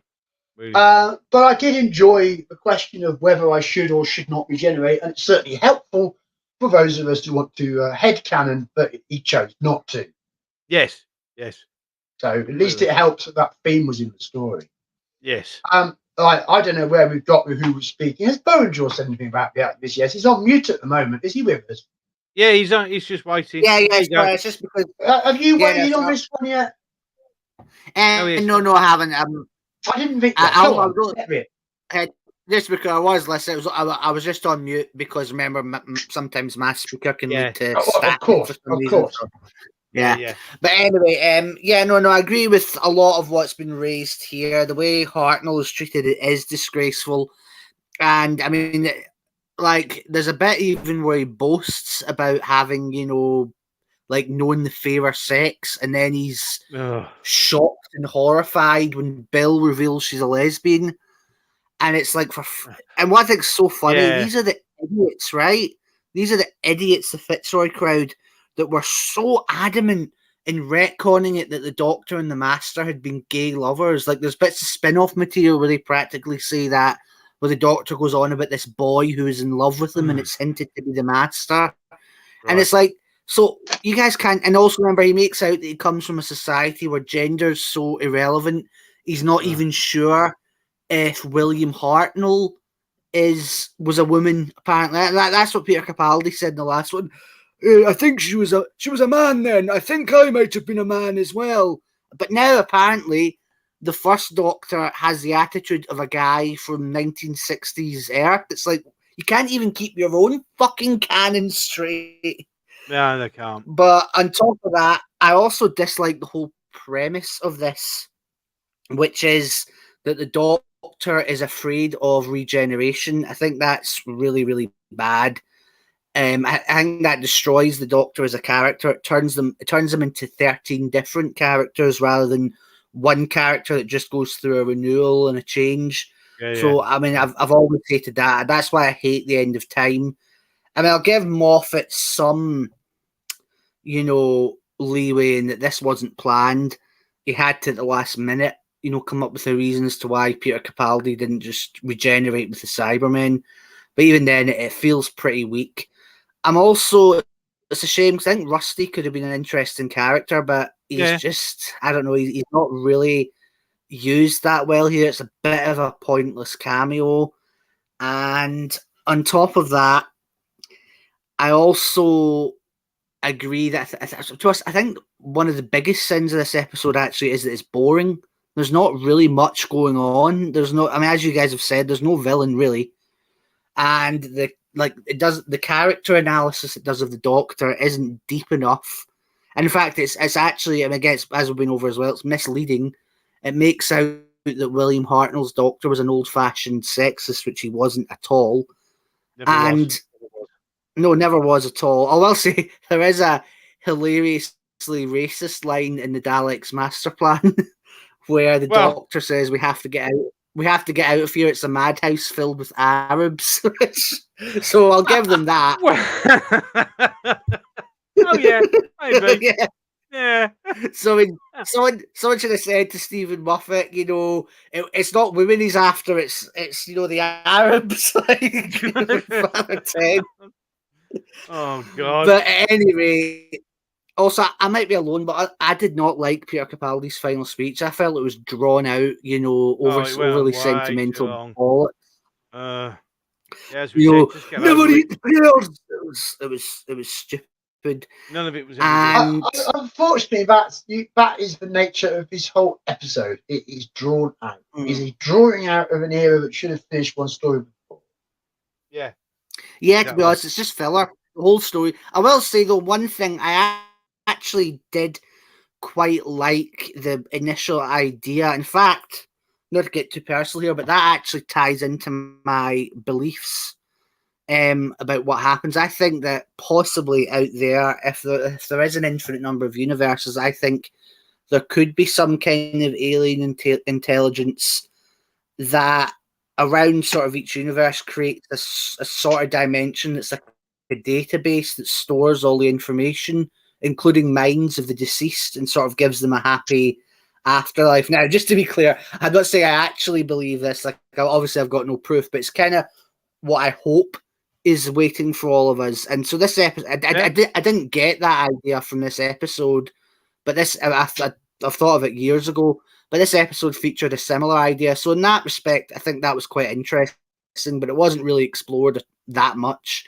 And yeah, the rest of the episode annoyed and bored me too much for me to really give that much credit, if I'm honest. Only a positive. David Bradley was excellent at the first Doctor, I think. Like as he'd done before. Yeah. Well, I've got some positives. I mean, David Bradd's performance as the first Doctor was very evocative. Yeah. It's hard to think it could have been better. No. You know, Pearl Mackie was also excellent. Yes. I really enjoyed all of. Ben always lights up a scene. I could have stood to see a lot more Pearl Mackie as a companion. She was very good fit for the show. So it's a real shame that we had such a great companion in terms of the actress, but she only did one season. Yeah, agreed. And Mark Gatiss is also clearly having his own sort of swan song of the show. Well, we now know he could probably be coming back in the future, but at the time he thought that was it. He thought with Moffat out, he was out too. Yeah, I do like Mark Gatiss I do like Mark Gatiss as an actor, but at times I think he maybe tends to be a bit repetitive. Like he tends to play a lot of characters using that same voice that he did for Mr. Chinnery, and that's how he plays this character. Stuart's ancestor was not too demanding a role. He only has to perform it. So it was fine. But it was and he got to be do the military thing he likes to do so much. yes. I liked the way the story explored the first Doctor's perspective and what he's doing. Right. Because definitely at this point in the Doctor's history, he doesn't see himself as this figure who's out to right all the wrongs of the universe. True. And I love that. I do like that bit where Bill is talking to him, and she say, "You haven't worked out really. You haven't worked out why things keep going yet." And she found that amazing because the Doctor hasn't realised his own role in shaping the universe. He hasn't adopted that part of himself yet. I like that because that actually was fitting to the first Doctor. Sorry, I'm just saying. I think he got involved, but he didn't see himself as holding everything together. He didn't see it as all on his shoulders, like later Doctors clearly have. The thing is, Stephen Moffat again, right? Him and a lot of others, including I have to say Aneki, am I pronouncing her name right? Wells, the actress who played Polly, who famously hated William Hartnell. I think they've all done him a bit of disservice, and they've made out that the template for the Doctor came entirely from Patrick Troughton. But that's not true. See, when you look at William Hartnell, and I think the reason for this is because only his first stories have survived. But when you actually look at his third season, you can see he's every bit as much of a hero as the later ones. Like in the Daleks Master Plan, he saves like the entire galaxy, he saves millions of worlds, and he goes out of his way, like he risks his life. So I think that William Hartnell actually laid down the template for the Doctor in his last season, personally. And I think this one, it's kind of written a bit as though, like, you could argue the Doctor's speech from the massacre supports that. Exactly. Because that's he's reflecting on now I'm alone. They've all gone. What should I do with myself? Should I go home? I could not go home. And that sets up so much. That's what I mean. Whereas this story, as I said, it's written like by someone who's maybe only ever seen the first couple of Hartnell stories years ago, and assumes that that's how his Doctor was right the way through. That he was just this like. No, I don't. I can't think that. I can't agree with that. Moffat knows Hartnell's stories better than just a couple of stories, but he had to frame it that way because everything has to go through the ethics and diversity filter. Everything. You can't put out an episode. You cannot put out an episode of anything that does not hit the required amount of ticking. So true. He had to find. He did it as a dramatic device, so that the script would be produced by the BBC. Because the shocking truth here is, if he didn't, maybe that script would not have been. Stephen Moffat, though, I don't think he was such an unwilling participant because he also famously hates the first Doctor.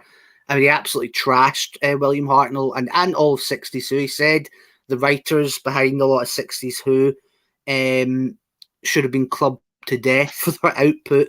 The companion actors were so bad that you're amazed they got their equity cards, and he dismissed William Hartnell as a stupid old man who didn't know his lines, who vanished into a retirement home for lardies. So nice. when you consider all of that, it's like that's another reason I hate this one. Later he had to renounce that and say, "Oh no, Hartnell was good," but even then he was still he was good, but I don't think he really laid down the Doctor. That was all Troughton. So that's why personally I feel that this one. I'm not saying that this is 100%. Maybe he had people helping him, but I feel garbage, isn't it?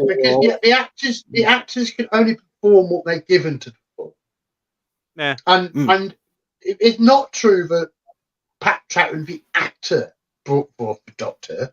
It's the scripts throughout the Troughton era that developed the character, gave him a 500-year diary, and finished up revealing he was a Time Lord. It was the scripts. Yes, Troughton's acting, Troughton's performance was also a vital component of that. Yeah. But you can't say that Pat Troughton alone created the Doctor. That's not true. No. But, I think he was. But I mean, that's what's being inferred is being said, and I agree, it's wrong. But also, in a very total sense, at the point Pat Troughton took over, William Hartnell was a massive act and huge boots to follow. So that in itself tells you the argument was bullshit, because there wouldn't have been a part 4 Pat Troughton if William Hartnell hadn't defined the Doctor. Well, Moffat also said Moffat said Hartnell's greatest gift was being replaceable, saying if he delivered a good performance, then the show would have died in the 60s because no one could have replaced him. But being one that was easily just, kicked out, that was his greatest gift. Terrible thing to say. I mean, I need to see some of this. I haven't seen this stuff out of Moffat, so you're going to have to hook me up. Because if not, I mean, if it's really how this is, this maybe needs a video copy. Yes, it sounds like it does, mate. Yeah, so we want the goods on this, because it sounds like a roasting is required from Mr. Moffat. Absolutely, massive roasting. If that's the truth. Well, don't worry, I'll post the link. Let's stick up for Bill Hartnell. He damn well deserves it. Yeah. The other thing is this story deserves a score. Yes, it does. Geek, are you ready to approach a score? Have you got more to do to whip this story into shape? No, I think I've unleashed all of my fury onto this. I can't remember what I ranked In the Forest of the Night as. I wouldn't say it's as bad as that, to be fair. I wouldn't say it's as bad as In the Forest of the Night. I wouldn't say it's as bad as The Wedding of River Song. I would say it goes right after that for me. So probably an F. Are we doing that? Ooh. I think you could do an F. Yeah, you want to do an F. I wasn't surprised it was an F. I mean, you hit your true feelings very well. Is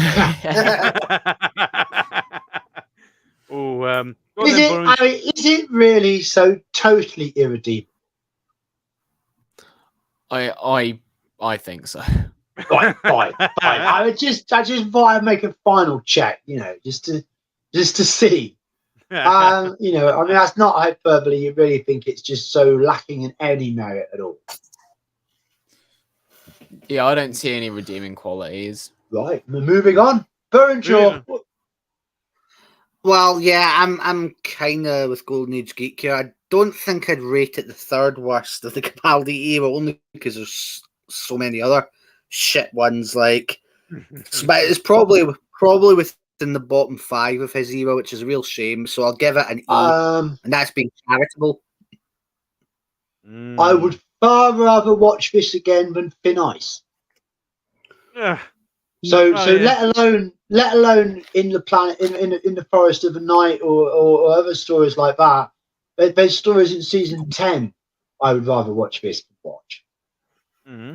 So I don't think it's as bad as the both of you are making out. I think there's actually the performances are all good. I mean, mostly we can haggle over a script, we can haggle over some lines that the actors were given. That's not to do with the acting performances. I think everyone seemed to be enjoying themselves. Murray Gold was also enjoying himself with his last sling for the show. There was a sense of achievement to this. There was a sense of closing the chapter down. and I had a perfectly pleasant Christmas viewing experience. So I've taken all that into account. Problems I got with the story, no proper villain, and the misrepresenting the First Doctor's character. I think those are the two biggest issues. Mm-hmm. We're not, what happened next. It's just, Well, yeah, it's what happened next. Yeah. So we just put a close on the whole thing and just turn it off 2 minutes before the end of the program, and you're good. Yeah. So. What are you going to give it? I think it was a watchable enough swan song for New Who, because this was really the end of New Who, and what came next was something else. Next Yeah, was that is. Yeah. Mm-hmm. And we're currently wondering as to what we're going to get, as to what kind of balance between Woke Who and New Who it's going to be, and giving up any hope that it could still have the chance to aspire to being a classic. That's where we're at with the future of the show. Yeah. I'm just going to come straight down the middle and give us C. Interesting. Ooh. So it's down to me to give the final score of the final episode then. Cheers, copy. Yeah, I hate this one. I really, really hate this one. I didn't enjoy it. It was the way they treated William Hartnell's character was just disgraceful. No, I'm going to give it an E. I really didn't enjoy this. And then the last couple of seconds was just, no, an E. I'll have to give it an E. On the very last one, I have to give it an E. I just, no. I just, no. I can't do it. I just can't do it. So there you go. That's it. We're done. We've done it. We're done. Wow. We've been through every Doctor season and story from 1963 to 2017. Wow. What a journey, everyone. Been an amazing journey. Absolutely amazing journey. Oh, so much covered, so much learned. Interesting to get, the different opinions, and of course, because on this one we're all adults, we just we're now stacking up our third day of content over on Spotify or wherever it is. Eventually ends up when the uploading gets done. It is happening, Gobby. Oh yes, it's getting there, mate. Slowly but steadily. It's having the time, but I'll get there in the end. Yeah, it's all good. It's all good. We're coming up to 2 hours. Yes. I would like us to finish up by talking about Peter Capaldi and how we feel about his performance as Doctor, whether we feel he got a good shake, whether we feel Peter Capaldi feels he got a good shake, whether we'll ever see his Doctor again, what the legacy of his Doctor is, these sort of things. So who's got something to contribute? Or I could sum Peter Capaldi up as the best Doctor. The best Doctor we almost had. The best Doctor we almost had. And it was a disgrace and a shame how the BBC basically picked him up and fucked him under the bus, basically, for the big experiment that failed drastically. I really like Peter Capaldi. I enjoyed his Doctor. He suffered so much from Moffat taking a year off. Oh yeah, that year off was just that was no good. But no, it was a Doctor we almost had. It could have been great, but unfortunately, the wokeness had kicked in. The scripts were going that way, and then at the end, how he was just literally thrown away and discarded. Character sabotage. Yeah, it was horrible, and he didn't deserve that. And I 100% don't expect him to come back, because I wouldn't come back if I was him, if I'd been treated like that. I'd just tell him to go and take a very long walk off a very short pier. Well, Peter Capaldi himself is a very progressively minded, left-voting person. There's no doubt of that. He's naturally a very left-wing socialist person. Yeah. So I don't feel that the ideology of politics were per se a problem for Peter. Not for him, no. But I think Peter was a problem for everybody else because of what they thought he represented, i.e., the white male gaze patriarch. Yeah, exactly. And that's so unfair. It is. Because that's, of all the people you could criticize, Peter Capaldi is so not that. Yeah, absolutely. But as fans, we speculate as to what really happened at the end. Yeah. Was Peter screwed over? Did he want to go? You know, and Peter is such a professional, but you just know he's never going to tattle tales. No, it's not his nature to do that. You know, he's a disciplined, professional person, and you know he keeps the on-set stuff separate. yeah, he does. He doesn't project that outwards. No. So we're left assuming how he must feel, really, because he's never tried to clarify it more. Yeah. Capaldi could have been a classic Doctor. Actually, he was old enough to take on the part by the time Classic finished. Yeah. You know, in terms of he would have been a very young Doctor, but he could have done it. You know, he could have taken on from McCoy, or he could have taken on from Paul McGann. Yeah. We could have brought the show back with Peter Capaldi in 2005. Could have. So, you know, he's always had that great potential. Perhaps one day he's going to come and do audio stuff. Perhaps that might happen. But yeah, maybe. He seems very unwilling to get close to the show again. Yeah, he seems to want to keep it at arm's length. So I think that probably says a lot. Yeah, certainly does. And of course, for a while, we weren't sure if we were ever going to see a man portray the part of Doctor Who. This is very true. So we do have Nkuti Gatwa now coming to give us his portrayal in just a few short months. But I think Capaldi's Doctor had so many qualities of all the others. Yeah. And Capaldi knows parts so well. Well, he played the part with such an intimate grasp. Oh yeah. But I think he is the last. He is a great Doctor. Oh yeah, yeah. It's just that his scripts never allowed him to reach the potential that was so obviously there. Yeah, absolutely agree. Absolutely agree. And it's a tragedy, really. No, massive. The only thing that means we're trying to look back and go, God, it's a lot better than we understood at the time. You know, we look back with fondness on Capaldi's era in some ways, and we have, and we should, because it's about what came afterwards. But one of the things that has been interesting is to actually give those episodes a really proper thing, which I think we've managed to do between the four of us. Yeah, we have. I mean, you know, it's been three whole episodes based. You know, it's been brilliant.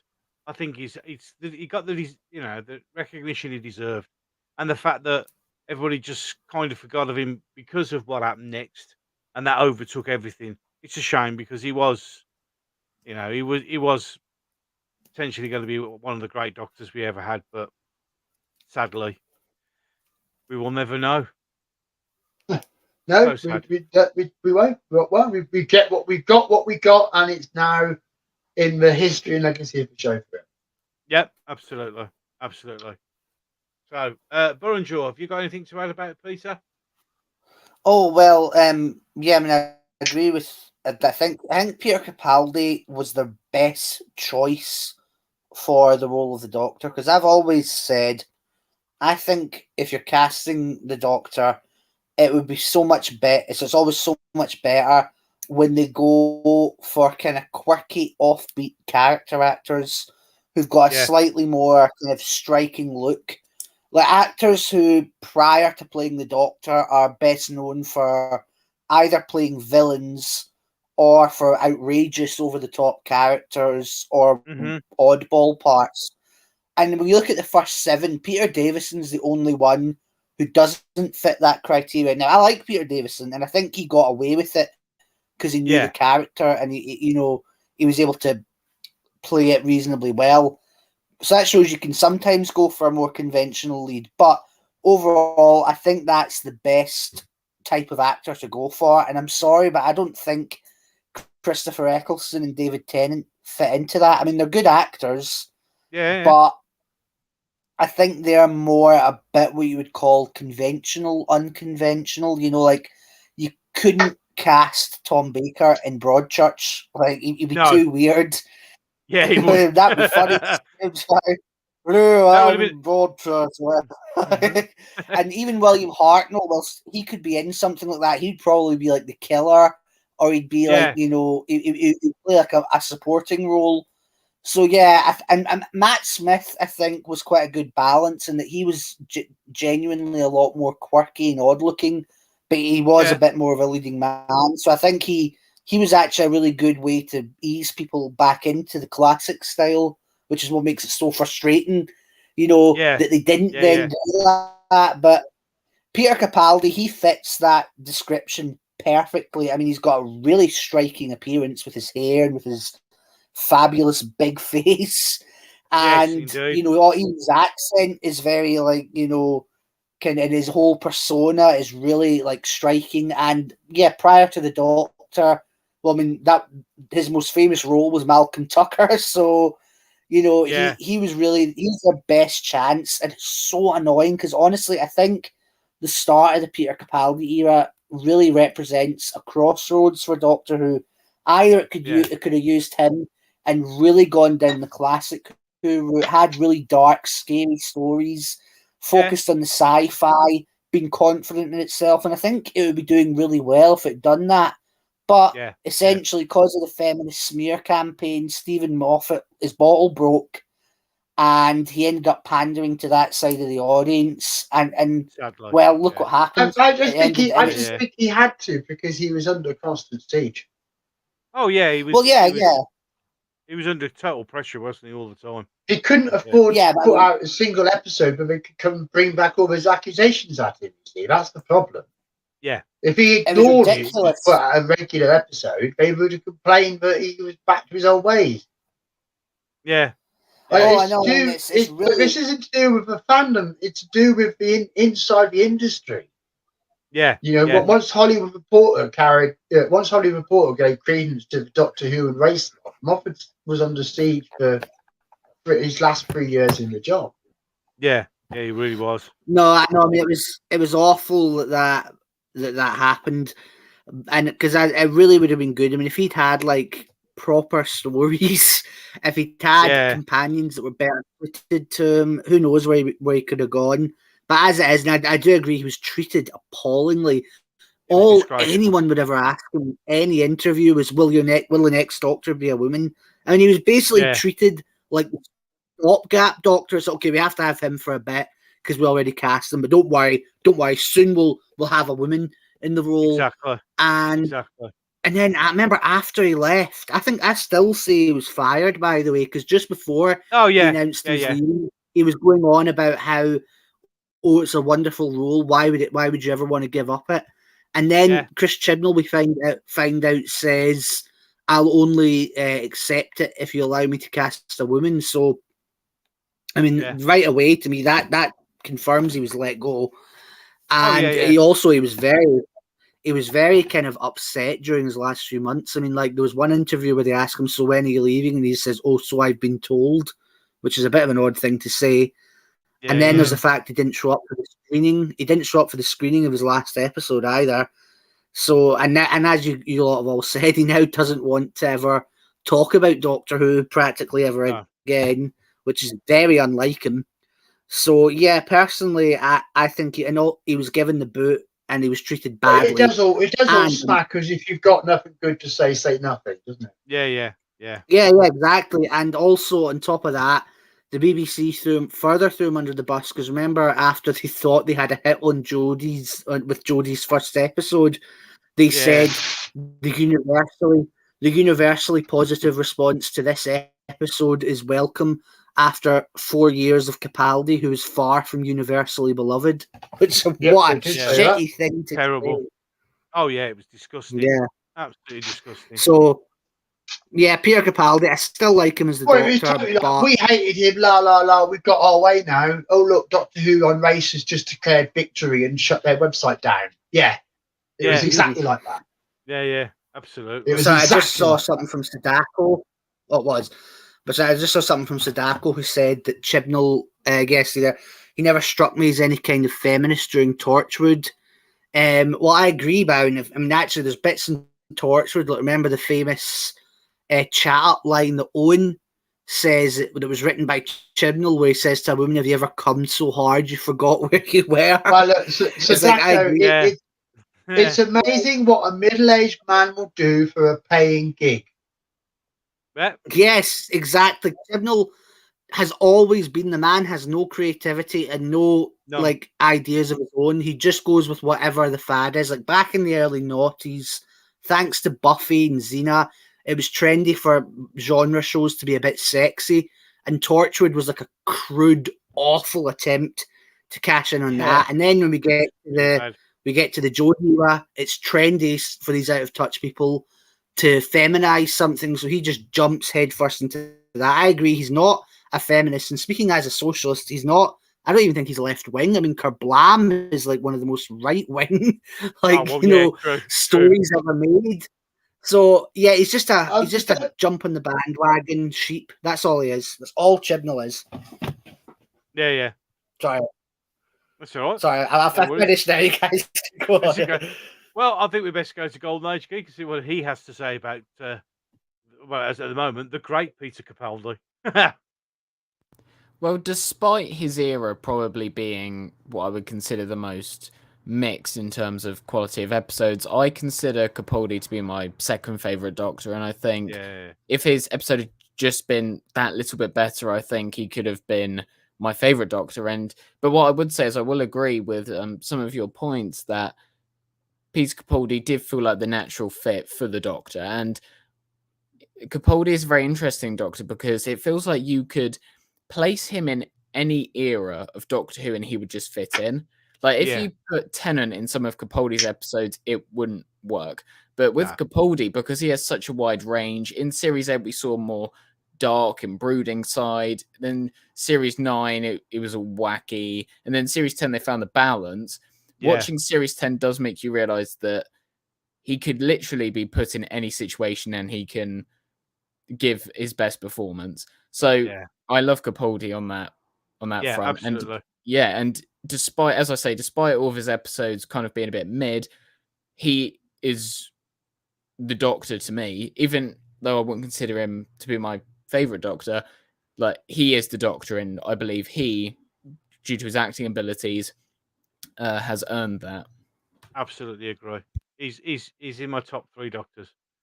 So, it's I think he was the opportunity, the possibility of having him would have been it would have been amazing, but sadly he had to be sacrificed at the altar of the grand experiment. Well, this question of Doctors and favourite Doctors, I apply a very simple measure to this. Who do I rewatch the most? This is it. And when I think about Capaldi's era, I don't watch New Who at all half as much as I watch Classic Who. Yeah. I'd say that 4 times out of 5, if not 9 times out of 10, if I reach for Doctor Who, it's Classic. It's going to be a classic. But when I do reach for New Who, I always reach to some episode of Peter Capaldi. Yeah. Into the Dalek. I've watched that plenty of times. I like that one. Yeah. Flatline, great story. Mummy on the Orient Express, always worth a watch. Absolutely. Time Heist, I rather like that one. We've gone through those as we've gone through our road through. Season 9, very much not so much. Yeah. Ironically, it's little stories that aren't so well liked. I like them more, like Sleep No More. As I've said, I'm fond of that one. Yeah. much more when I go to the big ticket episodes, like obviously Heaven Sent, Hell Bent, but then with Heaven Sent, it's a great episode, but how often do I reach to rewatch it? Indeed. But I rewatch Capaldi more than I rewatch Matt Smith, and I rewatch Matt Smith more than I rewatch David Tennant / Christopher Eccleston, because I might reach into anything from 1 to 4 if I'm in the mood for some RTD era. I don't really differentiate. I don't think I just go from RTD 1 to 4. But yeah, I'm either looking to Capaldi, I'm looking to Matt Smith, so I reach into New Who more to the Moffat era than anything else, really. Yeah. In terms of classic, it's very simple. It goes Patrick Troughton, John Pertwee, Tom Baker. Yeah. And then I think I could go on that basis. I could put Capaldi in at number 4. Yeah. Then I'd go Peter Davison, William Hartnell, put Matt Smith in. Then I'd go Colin Baker, Sylvester, and put the others in. Yeah. But in terms of what I rewatch, exactly. That's what it really is. Yeah. So I would say on that basis, Capaldi is my 4th favourite Doctor. But if the scripts had been there, very well should have been number 1. Yeah. Because I don't think we ever had a better actor. No. As I said, he was the best Doctor we never really had. Sadly. The best Doctor we never really had. Yeah. Well, who knows? It's not too late. David Tennant's return shows that anything could happen.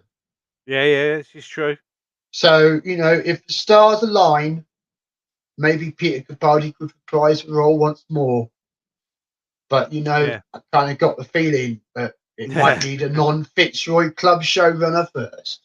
It'll have to be, I think. Absolutely. Because putting him back on the screen would be about admitting a whole bunch of mistakes. Absolutely. Wow. And there we go. I would say thank you, everyone, for today's live stream.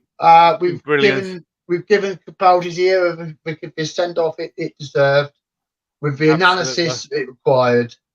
And next week, I want everyone to join me and Gobby and Berger, Golden Age Geek, and who knows who else might rope in. To share our love of the Daleks. Yes. So get ready for the boys from Skaro and the good old dum dum dum dum. I love that Dalek pulse. Because it's a Dalek world next week, and we're gonna love every single inch of it. I'm gonna find that sound effect so we can have it playing in the background. Do it, Dobby, do it. Yeah, all the way through. Well then, so let's bring this one to a close. Thank you, ladies and gentlemen, and everybody who's watched. Thank you so much to Berger, Golden Age Geek, and John the White. This has been the biggest journey I think we've ever done, the biggest collection of live streams I've certainly ever done, and it's been a pleasure. And I shall look forward to you've got to go some to get bigger. Yes, you've got. There's some once a week role playing groups out there. I think might be a match for length of the streams we pulled off, but it's the same thing. We just keep doing it every week. Well, what I'm going to do is when we finish today, I'm going to do a stats video, and I'll launch that to show how many episodes and time and all that sort of stuff. Because brilliant. It deserves to be celebrated. So once again, thank you everyone. It's been an absolute pleasure to do this, and I shall look forward to seeing you. Same time, same place, but this time we'll be talking about the Daleks. Thank you, everybody, and good night. Good night.